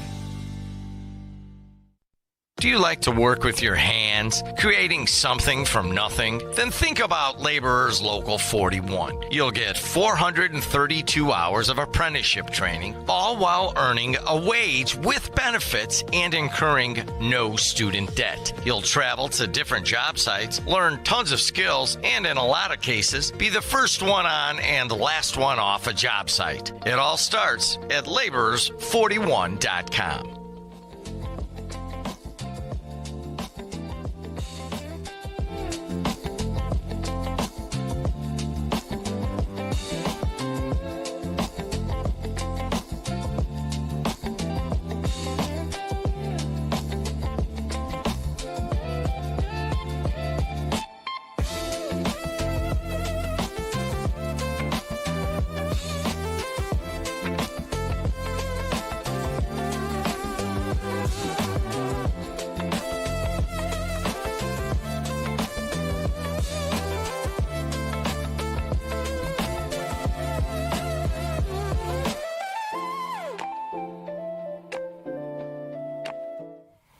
Welcome back to Region Rundown with Bob and Brent. I love how the last caller just says your first name with such indignation. But you know what? We agreed. Yeah, we do. We agreed. You're listening to WJOB 1230 AM 104.7 FM, Rustic, Hammond, Indiana, and on the YouTubes worldwide. We have a bunch of callers. Let's get right to it. Nope. So the whole idea is you come out of every break, weather and traffic, very quickly. You know what I mean? We can't do weather and traffic very All quickly. right, traffic, 294 around the city looks pretty good. 80 going east and west looks good. To Bishop Ford is way lighter than normal. So is the Dan Ryan.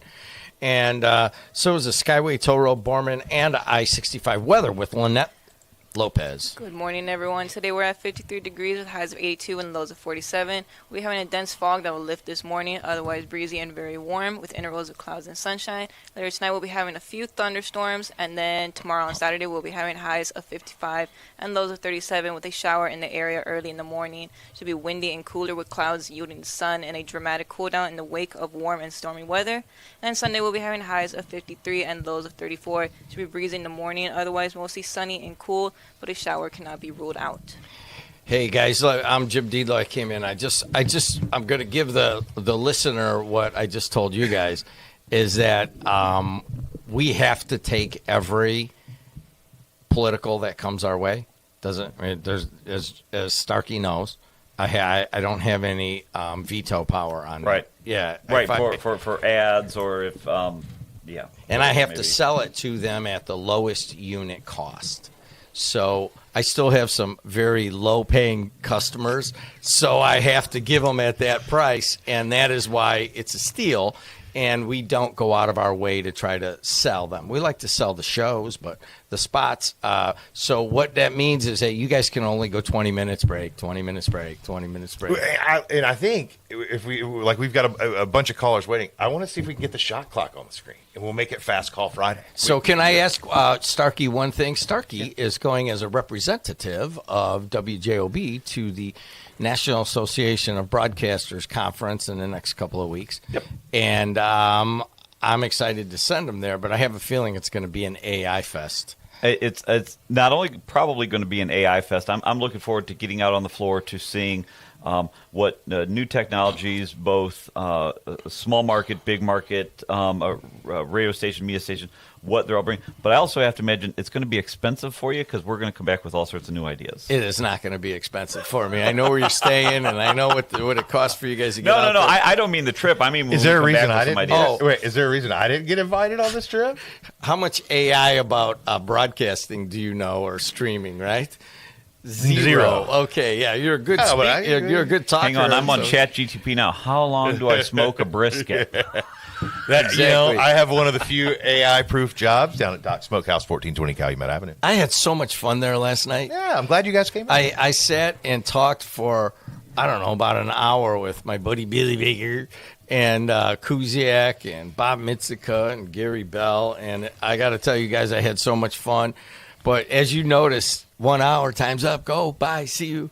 And but they all had your wings, man. You know, I don't eat wings. I don't really even eat that much meat, as you well know, which is kind of against the doc's religion. But those guys, I think we had like 4 orders of wings. It just kept coming and coming. Now, I don't know if you supplied them or what happened, but they kept showing up there, and these animals just kept eating them over and over. I think you have to thank Mr. Kuziak for that. He picked up that tab. Oh, he did. Yeah. That was I'm not buying anything for you guys. You're supposed to come in and spend money. I forgot. Hey, but Bob, you and Pullen and our own Ben Cohort, I'm looking forward to it. I will tell you exactly the number one thing that I want you guys to know, and I probably won't talk to you before you go.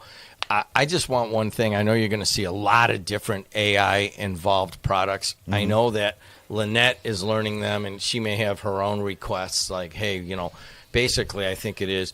I signed up for one last night after doing some research of how do you aggregate all of our news sources, weather sources, traffic sources to get it on the air immediately, and we're getting close with that. So what, you're going to use a robot to read the traffic?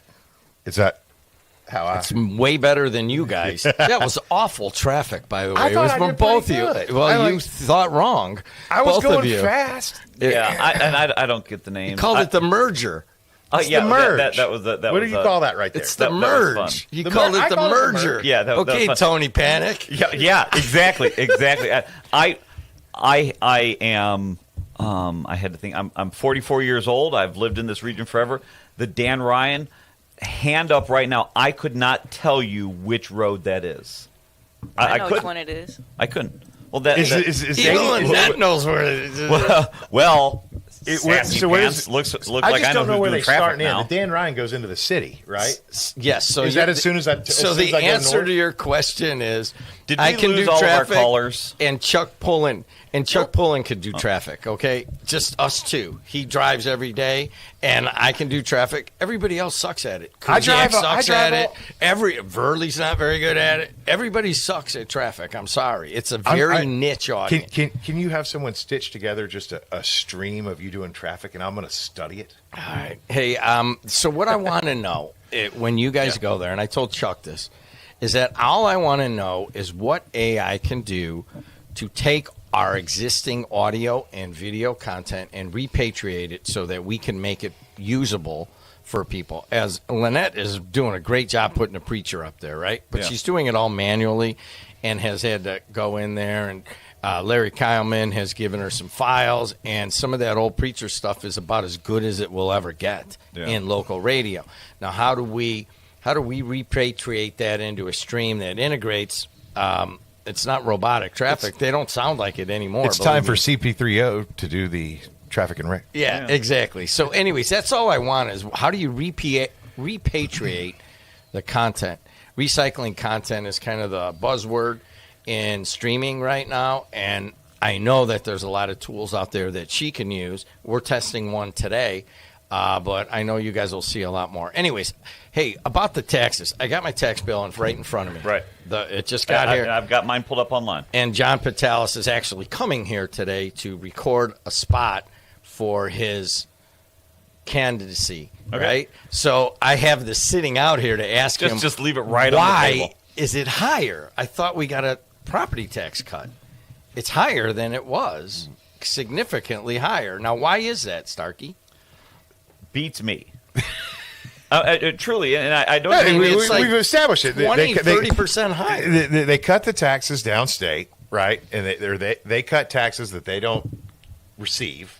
Yes. And said, "Hey, we cut your taxes," but then the local officials had to make up for it somehow. And now what you need to do is didn't that also cap the rate that your property assessed? I thought property? so.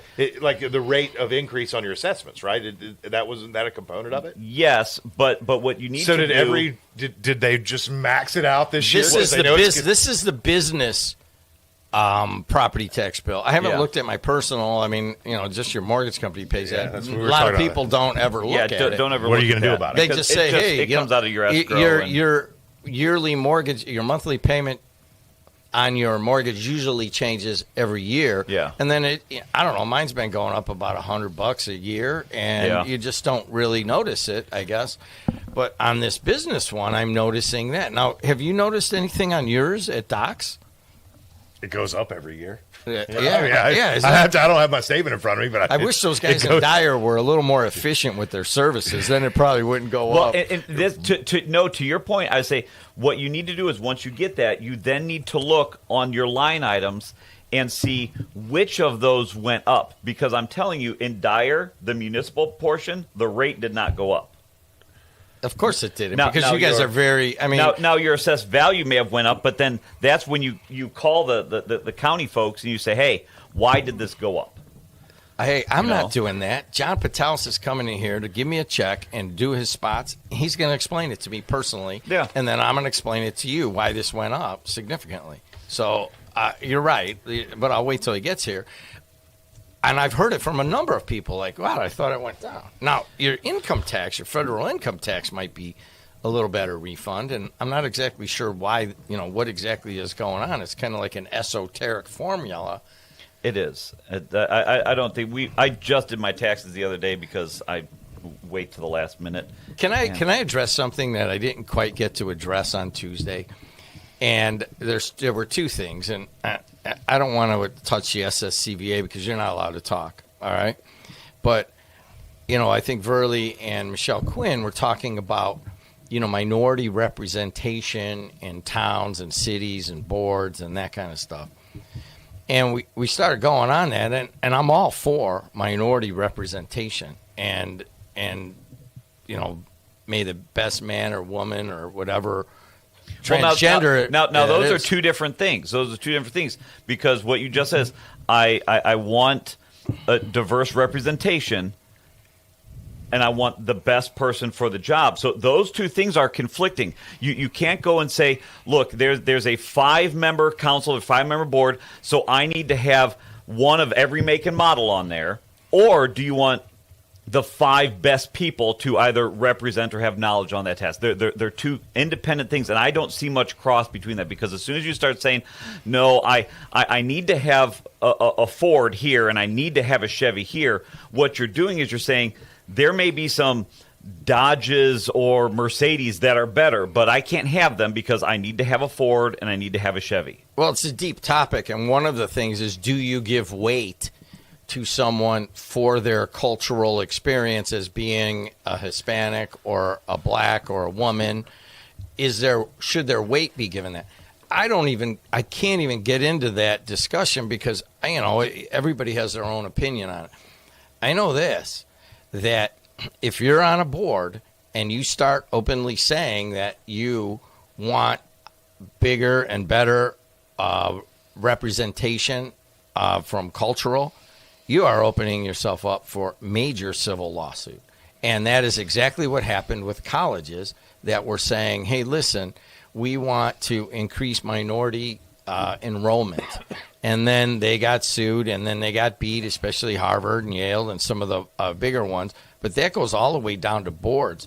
And, I've asked my attorney, I'm like, well, what is that? And he's like, don't even ever address who is working or not working for you, and just do what you want, and whether it's multicultural, whether it's different sexes, whatever it might be, just go for the best person and then let it stand. But don't address that, because as soon as you say that, and as soon as you talk about it and say that's my goal, then if somebody doesn't get the job, they can use that against you. And believe me, that has happened in a number of places. And it's not just like the white guy didn't get hired. It can actually be the other way.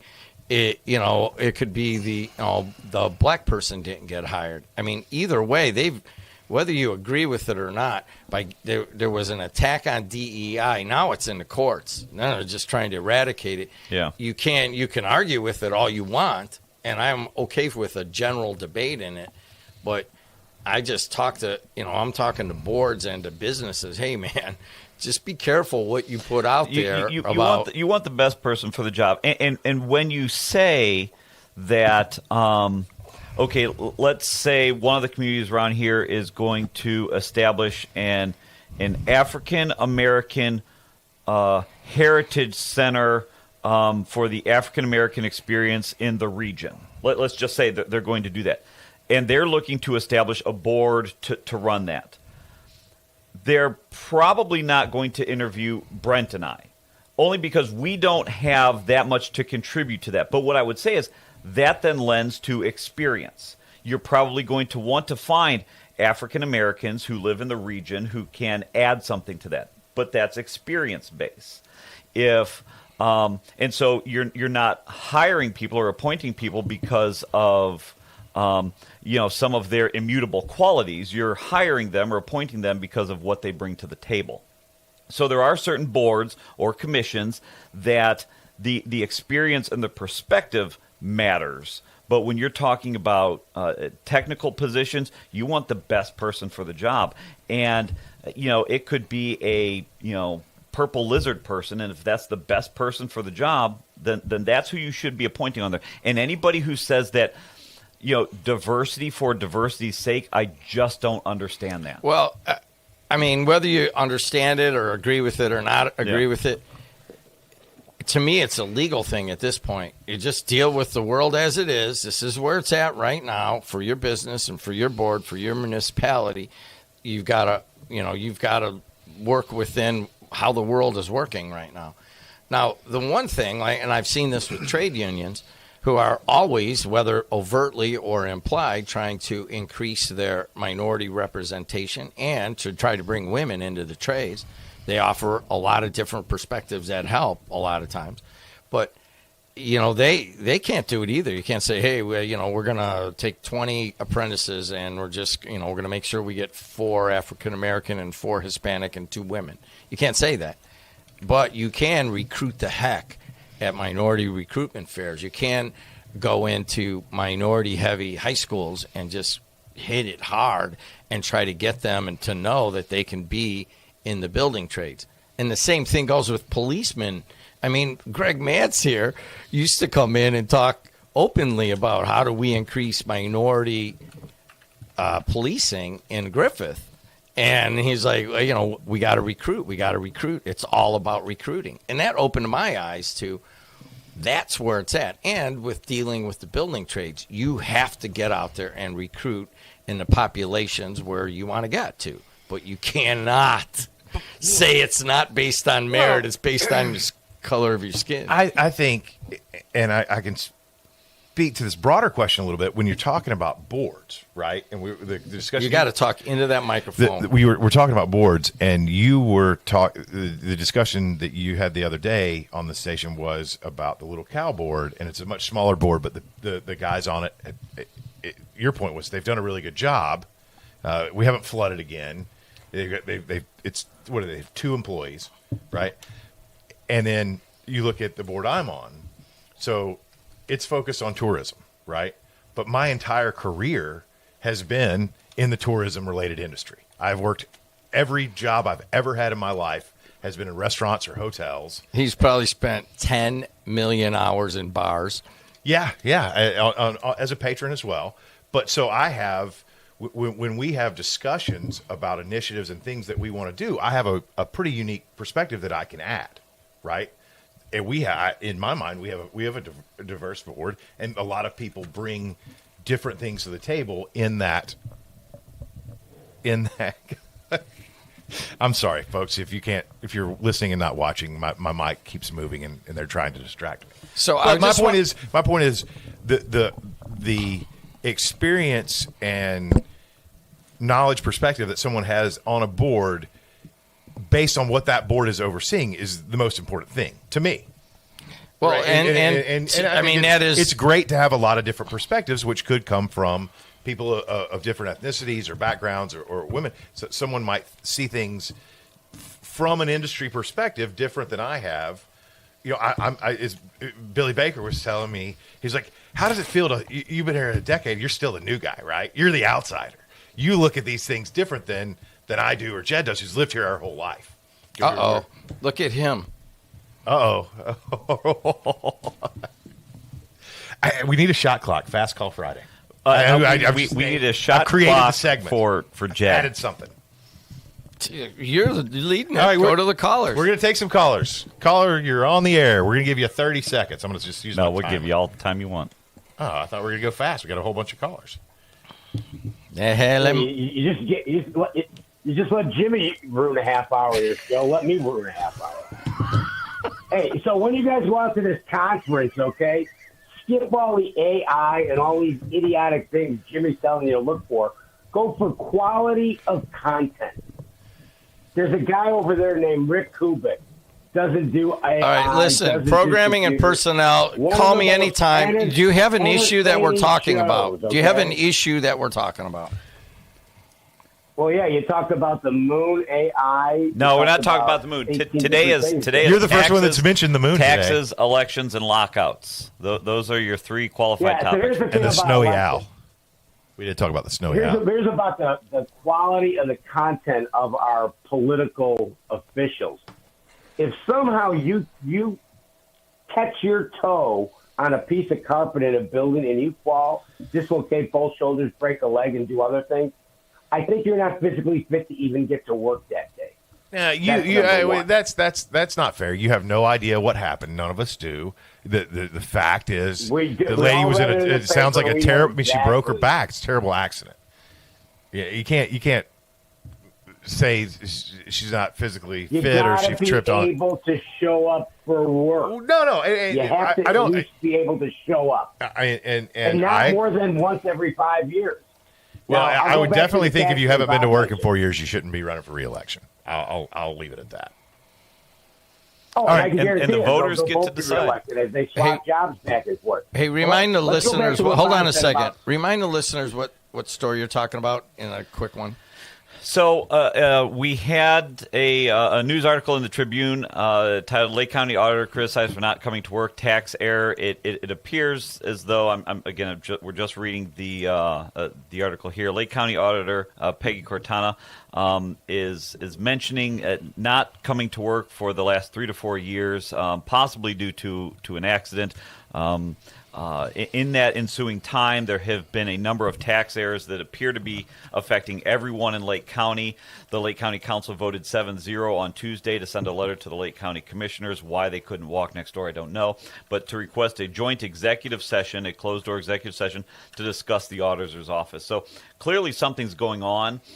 So they're saying that Peggy Katona's not coming to work? Correct. She admitted for the last 3 years. Been to work in 3 years. She hasn't been to work for the last 3 years. She hasn't been to work. She said that. And so does Repay know this? He's all know he's it. supportive Everybody of it, knows according to it. the article. So Jimmy. So he no. I mean, a lot of people work from home now. Is this the kind of job that can be done from home? Well, and whether it is or isn't, in this scenario, it didn't work out. Manage people. So, okay. Commissioner Repay says Katona has valid reasons to work outside the office, that the auditor's office continues to function with her checking in throughout the day over the phone. It's not the same situation as Brown's, and says Mike says quite a unique and not the same thing. All right, he's done. You see, so you go back to the you go back to the legal possibility, right? So what if there was an accident, right? Or she has some sort of ailment of some sort, or some sort of some sort of medical thing. Starkey, you would know this. And you're like, you can't work from home, and what are we gonna impeach you from your elected office? I was going to say that's different than the private sector. She's an elected official. You can't. Yeah, and there are certain stated and unstated standards for that. The state even passed law because of the last Mike Brown, not the Mike Brown that's in there, but the last Mike Brown who did the same thing, where you can be removed from that office if you just don't show up. And this is where I don't know, and we will never know exactly what's said in this executive session because it's closed doors, but whether or not this position can be worked remotely. In this instance, it appears that it cannot, because we That's a have good point. 3 years of the auditor not showing up. The office is Comptroller called it a dumpster fire. Yeah, it's rudderless. The comptroller, who's that? I don't even know. Guy. So is she running? Yes, she's running for re-election. Okay. So that and I think that's the thing. Are we being fair right now? What do you mean? Are we being fair to her right now? She can't speak for herself, or should we bring her on? Yeah, I mean, she can Right, come on, and but I mean, I we think said that earlier. Everybody, the optics, we'd like to. The optics of saying I can't physically come in the office. I haven't been in for 3 years, but I want to run for office again. I don't agree with that. Well, that's an opinion, and that's very acceptable. Right. And I think where some of the issues, I think there's multiple issues going on. There's the flash in the pan, which is you haven't been here for 3 or 4 years, and then there's the meat of it, which is some of these the PTRC. Everybody's tax bill was screwed up. Yeah, the PTRC was messed up, and they're attributing that to a lack of direction and a lack of leadership. So they're somewhat independent. You know what I'm laughing at? What are you laughing at? Is that typically, like Brent's in the hot seat. We all know this, right? A lot of his life.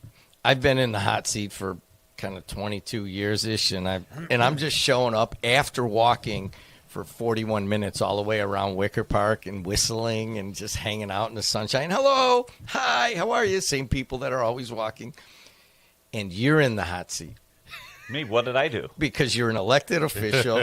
You're running the show. You got to deal with everything that's going on. And you have a higher tax bill. And you're going to NAB. And you better bring me back some value or it's going to be a big waste of money. But anyways, you're in the position, basically, that I was for a long time. And he's usually in the hot seat, so we're just sitting there joking around, and you're like, well. Yeah, I don't. All right, so now you got to decide whether to take one more caller or do a break. We're going to do one more call, and then we're going to take... We're doing a break. Oh, we're doing a break. Okay, then. And then when we come back, we can talk about how the Indiana Toll Road is allowed to increase tolls for a possible Bears Stadium. The Gary Airport has accepted its 800th international flight, and more things region. For over 100 years, Roofers Local 26 has been keeping Northwest Indiana dry and safe. Since 1919, our highly trained members have built a reputation for skills, safety, and reliability. With a 4-year apprenticeship and certifications in OSHA safety, first aid, and CPR, we deliver quality you can trust. When you need roofing done right, choose Roofers Local 26, protecting what matters most for over a century. For more information, visit www.roofers26.com. State Senator Dan Darnell was supposed to be different. He promised to fight for Hoosier families and stand with President Trump. He failed. Darnell voted against President Trump's agenda in Washington. That hurt Hoosier families, and he voted to let a Chinese company buy Hoosier farmland, putting China before us. Dan Darnell, opposing Trump, voting like a liberal, letting us down. A disgrace. President Trump has endorsed conservative Trevor DeVries for state senate, a real Republican who will fight for Hoosier values. Trevor DeVries will stand with Trump, protect Hoosier farmland from China, defeat the liberal agenda, and never let you down. A true America First conservative. The right choice for Indiana. Endorsed by Trump, Trevor DeVries for state senate. Election day is May 5th. Paid for by American Leadership PAC. I'm Jerry Williams. For over 35 years, I protected Lake County as a state trooper and interim police chief of Gary. This is my home, and keeping our community safe has been my life's work. I've dedicated my career to fighting crime. Now I'm running for sheriff to get the job done and deliver real results. As a crime fighter, not a politician, I'd be honored to have your vote. Paid for by the committee to elect Jerry Williams for sheriff. Welcome back. It is 7:46 in the region. We are going to do the fastest traffic and weather you've ever heard of. Brent, go. 80-94 east and west looking good. 294 around the city looks good.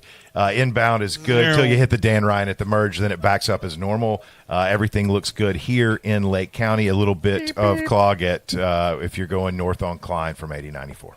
How's the weather? Good morning, everyone. Today we're at 56 degrees with highs of 82 and lows of 47. We're having dense fog this morning and then breezy and very warm with intervals of clouds and sunshine. Later tonight we'll be having a few severe thunderstorms. And then tomorrow on Saturday we'll be having highs of 55 and lows of 37 with a shower in the early morning, windy and cooler with clouds yielding the sun and a dramatic cool down in the wake of warm and stormy weather. Then Sunday we'll be having highs of 53 and lows of 34 and should be breezy in the morning. Otherwise mostly sunny and cool, but a shower cannot be ruled out. Couple things coming up next Wednesday at I think 7 a.m. Mayor McDermott will be on with Jed. Will be on with Jed. We have we're still working on the date, but we have Mervan locked in. He's going to be stopping by to talk to us sometime. I think. In May. I think end of May, I think, is when we talked. We've got that. Monday, I don't know who's going to be on Monday. Chuck and I will be on assignment, so we'll see how that goes. But let's get to the callers. Apologies in advance. Jed came in, took over the show, but we're back to callers. Thanks for calling. Good morning. How you guys doing? Wonderful. Good morning. How are you? Good morning. You know, I was thinking about when I stopped driving a semi, retired, I was thinking, I should have just bought me one of them self-driving semis so I can stay home and operate the semi remotely at home, get paid, but don't have to be in my semi and drive it. But that's not going to happen. Then I was thinking about taking the train to the moon so then I can get to the moon, not have to pay taxes and all that. But that's not going to happen. But I guess I got to stay back here, pay my taxes, because there won't be no Doc Smokehouse or Big Frank's on the moon. So I got to stay here. So Hey, I've got. We have to plow. My friend Stan at Big Frank Sausage and I feel comfortable speaking for him. We will stay safely anchored on Earth. I want to get your call, but I've got one truck question. I've got one truck question to ask you real quick. I'm on 8094 yesterday, and it's 3 lanes. I'm heading eastbound. The far right, or I'm sorry, the far left lane, that's the lane for crimes and fast speed. I get so irritated when I see a truck, a semi, in the far left lane. Why do y'all do that? Why can't you play your hopping game in the other 2 lanes? Why do you got to come over into my third crime lane? Let me explain. Yeah, I know. I don't go in that lane. And if I'm in a semi, even in my car, because I have no reason to go over there because I'm not going to go fast, and I don't want people going around me, jumping in front of me, and putting their hand out the window, tell me I'm number one. But the thing about the semis is, when you go down the road, you'll see a sign that says, trucks and vehicles with trailers, 2 right lanes. Yesterday, I had saw it. The state troopers pulled them over because these impatient semis, they're in such a hurry because they're on those e-logs and they're sitting at docks to wait to get unloaded, and they're in a hurry. They got to get around. They got to get that last second to get in front of somebody. They're not the state troopers. I forgot. Maybe a state police or a police official can call in. But if you get caught in a semi in that left lane against that concrete wall, you get a big fine because the signs are posted. Trucks with trailers, 2 right lanes. It don't matter if you got 4 lanes, you got to be in the 2 right lanes. And you're right. One time I got in the left lane and a semi come barreling behind me, and I'm thinking, I wish I was a trooper because I'd have pulled him over in a second, gave him a ticket because it's in the rules and you read the signs. Like it says, no U-turns here, but you make a U-turn. If I did it, I'd be the first one to get pulled over. But these guys, they're just in too much of a hurry in these semis. And speaking of a hurry, what's your comment calling? Because we got a bunch of calls we got to blast through before 8 o'clock. Well, I just got to say, if Doc's and Frank's ever puts in a restaurant on the moon, guaranteed I'll come there. And I just wonder how the pierogies or the smoked taste like on the moon. Yeah, I don't know if I can smoke know, stuff in a zero oxygen environment. Hard to get a fire going. Well, maybe you could figure something out. You know, with all this AI, maybe AI will help you know how to smoke it on the moon. He's on ChatGTP now, figuring out how to get that going. Thanks for calling in. Have a great weekend. We're going to go to the next caller here. Thanks for calling WJOB 1230 AM 104.7 FM in Rustic, Hammond, Indiana. What can we do for you today? Is Jed still sitting there? No. If you say his name 2 more times, he reappears like Beetlejuice. Evidently, the popular opinion that he was wrecking the show, so he went back to his office. Yeah. So nobody's. You just said his name. He's like Beetlejuice. He's scary. He comes. He popped right in like, oh, are they wanting me on? No, nobody's wanting you on. Go to hot yoga for 20 more minutes. When Jed has been in the studio recently, he keeps poking at the sheriff's race. And my question as a voter, this urinary Olympics between Flores and McDermott, is there something immoral or unethical there that we need to know? Because they go at each other and can't seem to get along. And as a voter, I need to know if somebody there is not the best candidate for the sheriff, and I need to vote for somebody else. Okay, so a couple things with that. One, only those folks, and I'm not asking what ballot you're going to pull. I'm just saying this is a general statement. Yes, there is a big contested fight between Gore and Flores right now. The only way that you're going to have a voice in that election is if you can vote early now, vote on Election Day. You have to pull the Democrat ballot. We don't have open primaries. You have to pull the Democrat ballot. And for Republicans out there, keep in mind that if you pull that Democrat ballot, that then takes you out of contention for doing anything Republican-related for the next 2 cycles until you get back to voting. New law change works same with the Democrats. There is so much animosity between those 2 camps. They're butting heads. On one hand, I think it's just, the 2 seeming front runners are doing what they got to do to get their person in. I have heard heard tell that there is some bad blood there. I don't know what that is. And I don't know if I want to know in terms of. I mean, I'm not. I've already voted and I pulled the Republican ballot, so I don't have a say in that race. But I think we need to know for those Democrats that are going to pull the Democrat ballot, there should be some transparency as, hey, what is going on? Because it's clearly not just hey, I'm the best person for the job. There seems to be something going on behind it. I don't know what that is. I'm not familiar with the political intricacies. I'll be openly honest. Jason Gore is a personal friend of mine. I've known him for years, and I think I knew him when he was at the ATF, and I think he's an outstanding human being, and he's got all my support. And I'm not saying anything bad about the other candidate. No, and I don't know about. I'm still a decade. I'm still the new guy around here. I don't know about all the inter-party fighting and stuff. But, and I don't. I think that where I say I don't choose to wade into that one. I'm not pulling that ballot. 2, I am the president of the Tri-Town Safety Village. On that board is Chief Flores is also on that board. We've worked together, and I feel like we've turned that around, so I have great respect for him, and that's why I say there's something else going on here. Honestly, Democrats, you're going to have to figure that out, and I don't know. Bob? Yeah. You hit the nail on the head. I want to know if there's something behind the scenes where I should not vote for a candidate because of criminal, moral, ethical reasons. Hey, Brent? Yes, sir. Something for you. Best person for the job.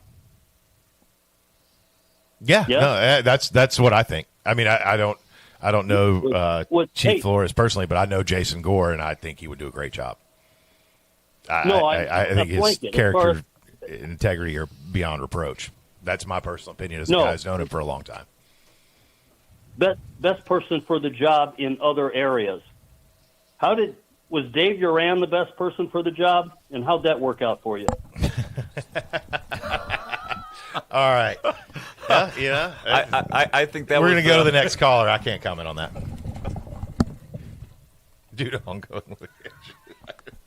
He got you on that. Good morning, caller. You're on the air. Good morning. Good morning. How are you all doing this morning? Wonderful. How are you? Quite interesting. Let me just say, I think they ought to have term limits.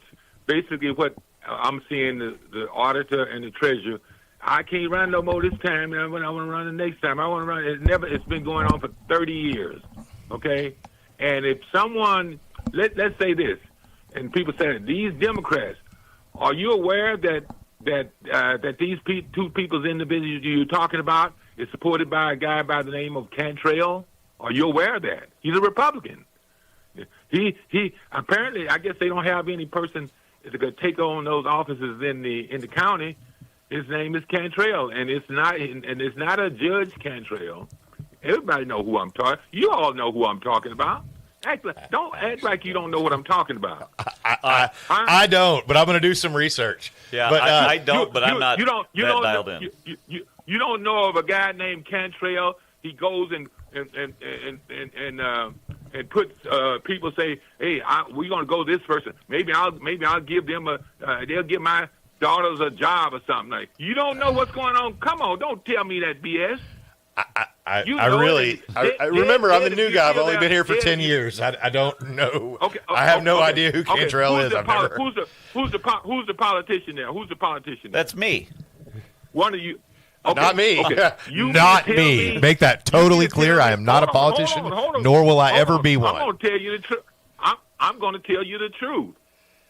They support, and they are Republican, but they can't get no Republican. So what they say, and I'm going to tell you a story that I had. This same guy, when I was on the township board, he goes out there and he looks at this board.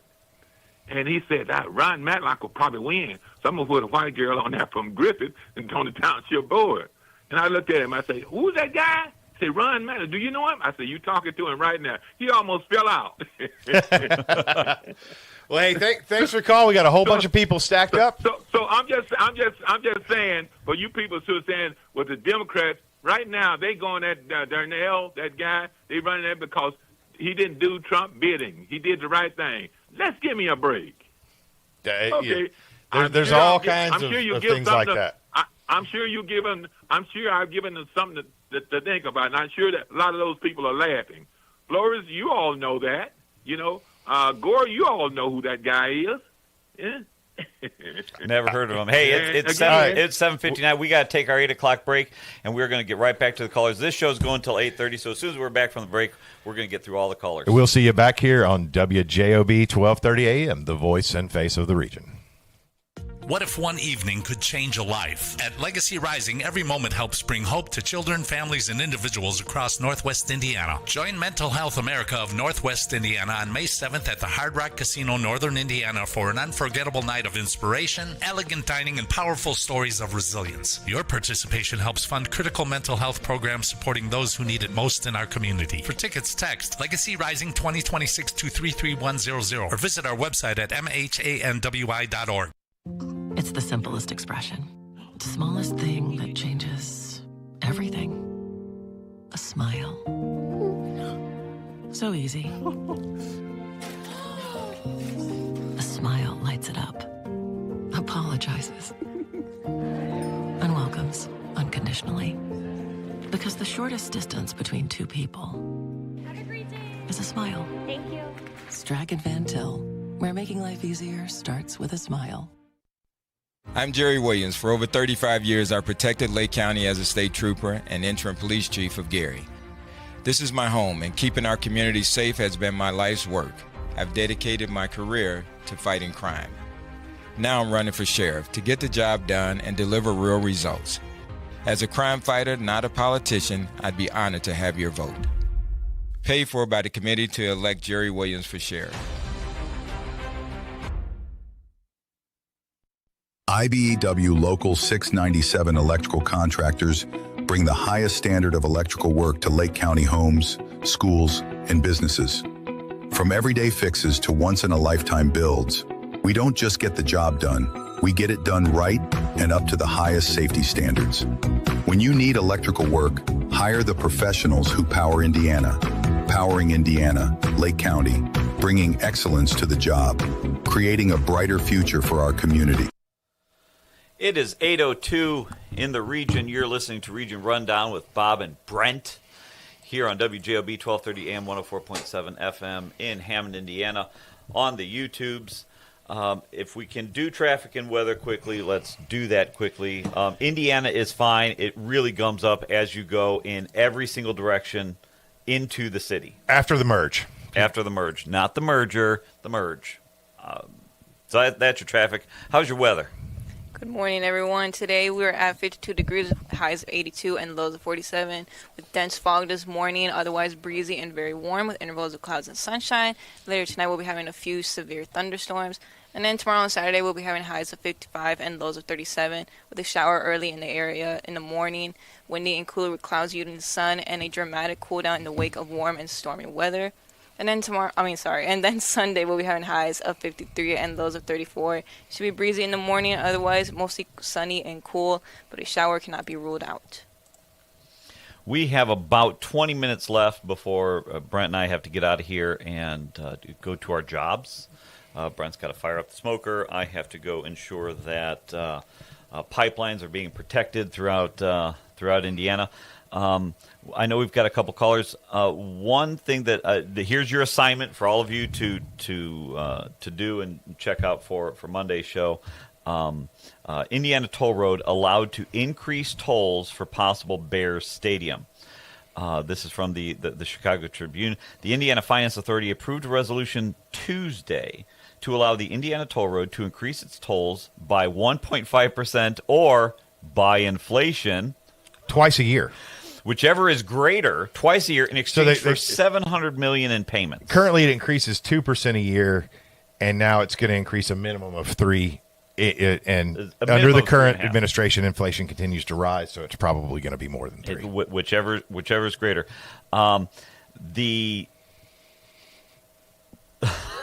This just gets me here.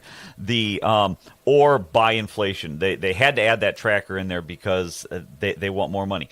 Now, the money is going to go into a special payment reserve fund. It's going to go into a lockbox. This is going to go into a lockbox that can be spent on transportation infrastructure projects in Lake, Port LaPorte, Elkhart, LaGrange, Steuben, St. Joseph counties. Everywhere the toll road goes. Yeah, everywhere the toll road goes. The resolution is on the agenda for the State Budget Committee, which met yesterday. I don't know the outcome of that. But what's confusing here is it's saying that it's allowed for the possible Bear Stadium, but it appears as though this tax is going to go into effect. This increase in the tolls is going to go into effect. Whether the Bears come or not. Whether the Bears come or not. So, for those of you on the toll road, open up your wallets. This is the Charlie Brown football. Oh, yes, this is the state of Indiana and the which is we don't even own the toll road. I mean, the state owns the toll road. It is the lease currently will expire in something here 2006, 75 years, so 2081. Something that they're not saying is who we leased or sold the toll road to. They have to make these payments up front. Like the first one's a $300 million payment. Yep. What it doesn't say is this $700 million that they want to get from this increase, how much that increase is actually going to bring in. Because it's a private company, so there's no way that they're going to make it a wash. So are they saying, hey, we will give you this $300 million up front, but we want a guaranteed increase that will net us an extra $150 at some point in time. I don't know what those numbers are, but you can guarantee that it's not just some pass-through. I mean, there's no scenario it's not a pass-through. So, preparing for the potential Bears Stadium. Hey, if it doesn't come, everything's based on the iPass readers. Do you think we'll get a refund for that? Or do you think it's going to stay in this special lockbox? So interesting, as Jim makes fun of my AI usage. So it's IMF Investors actually holds that lease. And do you know who owns IMF Investors? No, I don't. A group of Australian pension funds. Oh. So we're going to pay. I don't even want to get into that. Yes. But wow, I guess that's so. So that's breaking news. Hey, send some money halfway thing that around may the or may globe. not happen. We're going to tax you for it anyways. Hey, we've got about 10 minutes left. Let's go to the bunch of callers. Hey, let's do this thing. Give us your one thing you want to talk about. 30 seconds and wrap it up. And we're going to get through as many callers as we can. We've got a whole bunch waiting. Good morning. You're on the air. As long as you don't interrupt me. Go. I'm starting the clock. You of all people get a clock. Yeah, you guys said you have to go to work today. Don't worry about it. Call Peggy Katona and get some advice. You can stay home for 3.5 years. Don't worry about it. Number 2, Trump and the Middle East.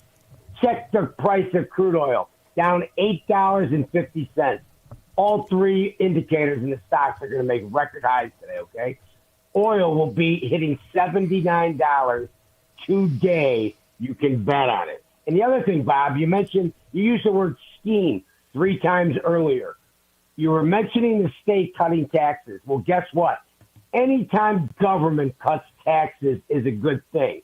It simply puts more responsibility on the local people to examine their books and go, do we really need this? Do we really need that? Because I can give you a simple example. The town of Highland sent 10 guys out to the Hoover Dam because they were on the water board. What in the hell do they need to have a free vacation paid by the residents of Highland to go to the Hoover Dam to learn something about water? Waste in government lands at the local authority. Local people address it. Hey, just so you know, let me toot my own horn real quick. We had some not any issues that I was concerned about, but future issues. We just passed an ordinance in Dyer that says any of those junkets have to be approved by the council first. You have to tell us why you're going, what the benefit to Dyer would be.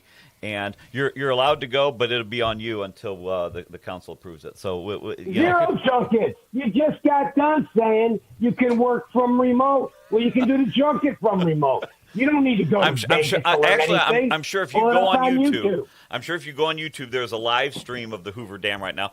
Thanks for calling in. We've got some more callers. Hey, I'm not cutting you off. There you go, babe. You're all done. Yeah, Save money. Good job. Have a good weekend. Caller, you're on the air. Good morning, caller. Motor Mouth, listening to Motor Mouth Ron, endless fount of Gary Democrat propaganda, and he's yelling at you. You know who I'm talking about? Well, it's your phone call. Say it, whatever you have on in your mind. I don't. I genuinely didn't know who. I have no idea who that person. Democrat down at Lake County. I'm unaware of who Cantrell is. That he was this person he was talking about. I genuinely don't know. So what's on your mind this morning? We got to go fast. 30 seconds. What's on your mind? Is there a Republican running for sheriff in Lake County? Yes, David Crane. What kind of background does he have? Law enforcement with Lake County. I don't know what positions he's held, rank, any of that. But I think it's David Crane for sheriff. I think. Do you know him? I do. I know him as a he's the Republican running, so we he comes to a bunch of our events. Has some really good ideas, and I think right now he's just fighting that uphill battle of getting out there because really any Republican on a county-wide race, and there's a few of them running. That's an uphill battle, especially on North County. So I think rightfully so. Most of those guys are spending their time up there. And said I just looked it up. He was a patrol officer, division supervisor, crash investigator, warrant officer, and detective for Lake County Sheriff for 17 years. So he has a strong law enforcement background. I know. You know Mr. Flores? Yes, I do. I've met him. I know him. Yeah, I work with him on the Tri-Town Safety Village on the executive board. That's the group out of Cherville that holds the. If you've ever been there between the two different show places, we've got that a couple acres there where we bring in kids to talk about police, fire safety, railroad safety, and he is on the executive board with me. So I know him in that capacity. Well spoken, roots out of East Chicago. I was a big admirer of his father when he was the chief, police chief in East Chicago. And let's see. I think there's a decent crop of people for the electorate to decide about. How about that? Yeah. I think there's a bunch of qualified candidates. Terrific. So, all right. Thanks for your call. Man win. Yeah, Thanks for absolutely. your call. We got to plow through a few more. Have a great weekend. Caller, you're on the air. Good morning.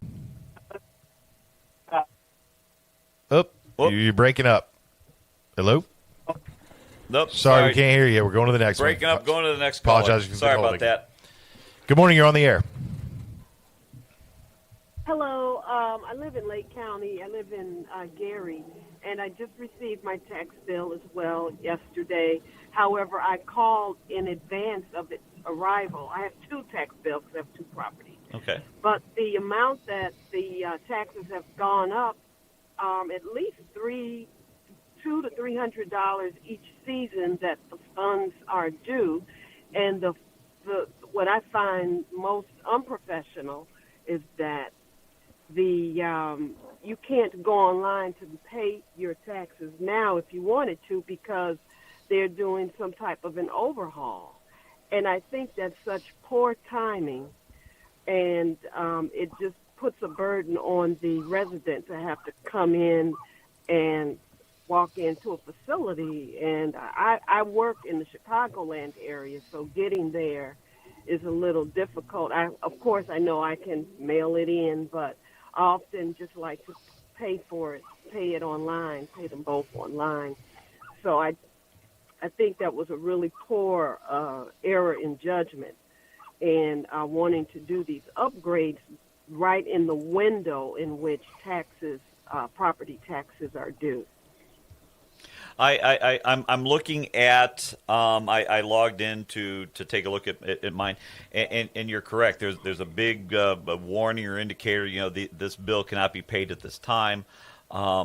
It does seem like poor planning to release bills and then not be able to pay them online. I haven't investigated to see why I can't, but it does look like, and there was some talk earlier this week that the bills were posted online and then they were retracted, and now they appear to be back there. So probably not the best time to be doing tech upgrades. Well, this is the second time, and I tried, I think, sometime in February, just to know, because it was around that time that I received my military disability and was able to apply it so that the amount would be somewhat reduced. Right. And even with that reduction, if it has, if it actually even went through, I don't know, because the amount that I'm paying doesn't seem to be the amount that I was quoted. It's elevated.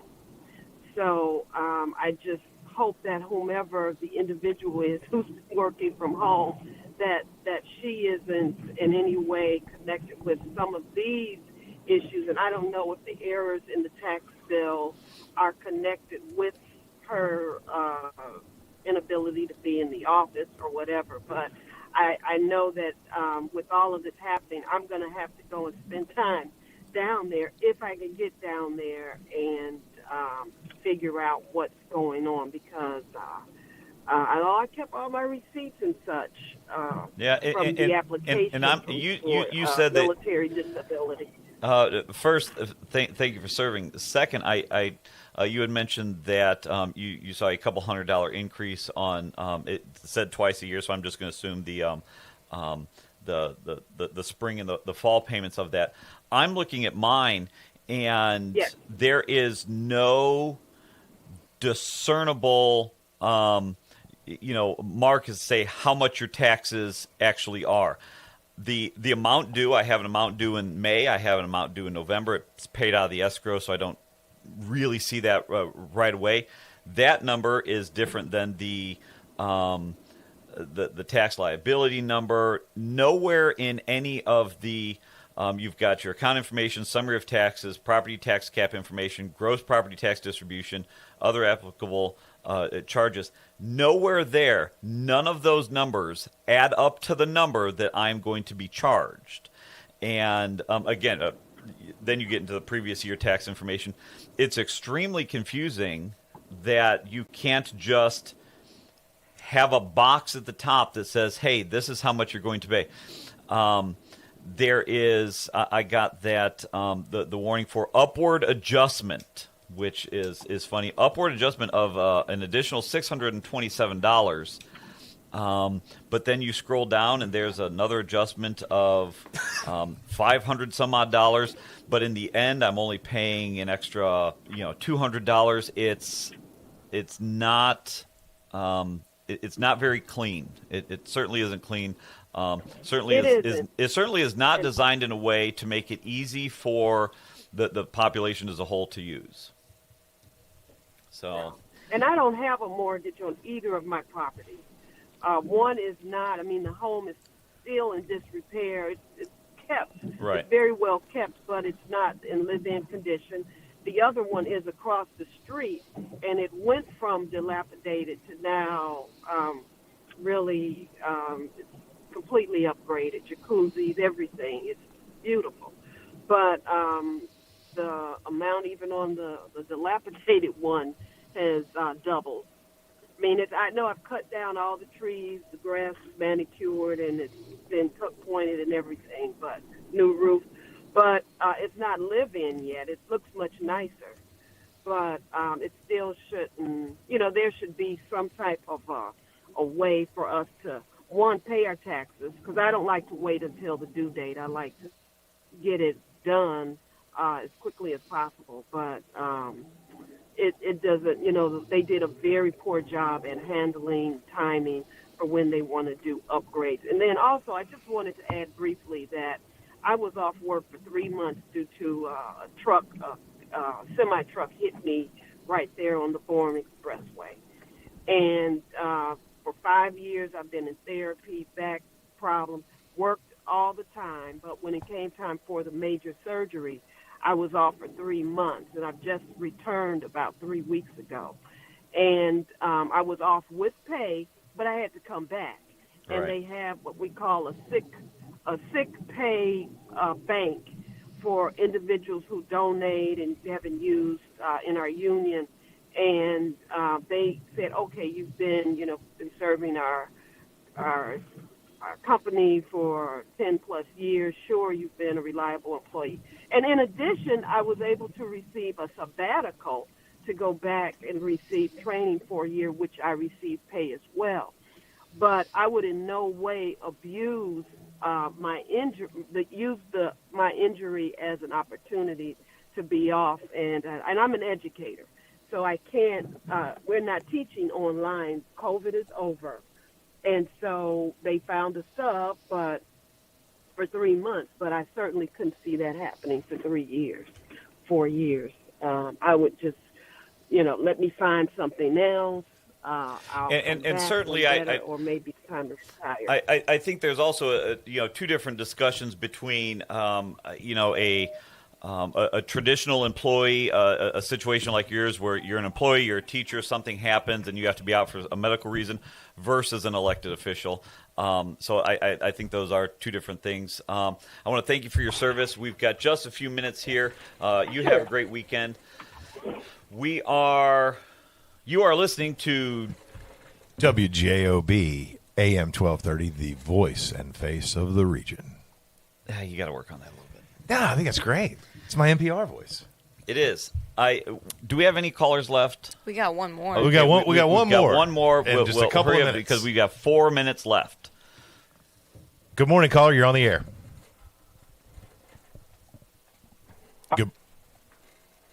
Good morning, caller. Hello. That's it. We'll try again next week. I like this. We're going to do we have come up with a segment live on air. We can pick an hour or a half hour. Yeah. Fast Call Friday. We can do that. We'll put a shot clock. We got to up put there. a shot clock on the screen, and we're gonna go. And we're just Lisette or Joe is just gonna hang up Lynette. on Lynette. Sorry, Lynette. Sorry, what did you say? I said Lisette. Oh. I'm struggling this morning. It's been it's been. But I like that. It's like you got 30 seconds and you're getting the hammer. Just go. So, anyways, everyone, you have a great weekend. As Lynette said, it's going to be. Honestly, this is where I feel. But I didn't listen to any of the weather.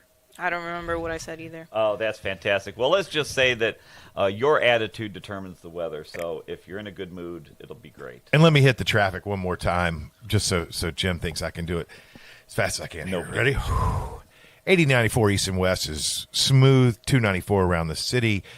Inbound is good on the Bishop Ford. Once it hits the Dan Ryan at the merge there, it is starting to back up. Nothing unusual. Looks like kind of light traffic for a Friday. If you're going to O'Hare, look out. Have a good afternoon. Have a great weekend. Come see me at Doc's Smokehouse. Also, I'm hiring. Anybody wants a job? We're hiring servers, dishwashers, and line cooks. So sounds good. And early voting is going on now. We spent most of today talking about local issues, property taxes, who's doing what. I mean, I feel like next week. Well, I'm not going to be here next week. I'm going to be gone. Yeah. But go vote early, on or before May 5th. I'm going to be in New Orleans at Jazz Fest, and if for some reason I haven't gone to bed, I will call in. Yeah, call in. Maybe we can Zoom. Oh, no, I'll go out and Zoom from Bourbon Street. I don't want. 6 in the morning. I have no desire to see how many beads you've collected. All right, everyone. I'm going for the music, but the chances of me being on Bourbon Street past 10 o'clock at night, or Bourbon Street at all, really, are very slim. Sounds good. All right, everyone. Have a great weekend. We will catch you next week.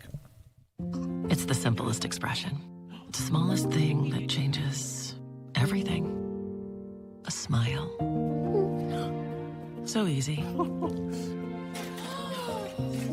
A smile lights it up.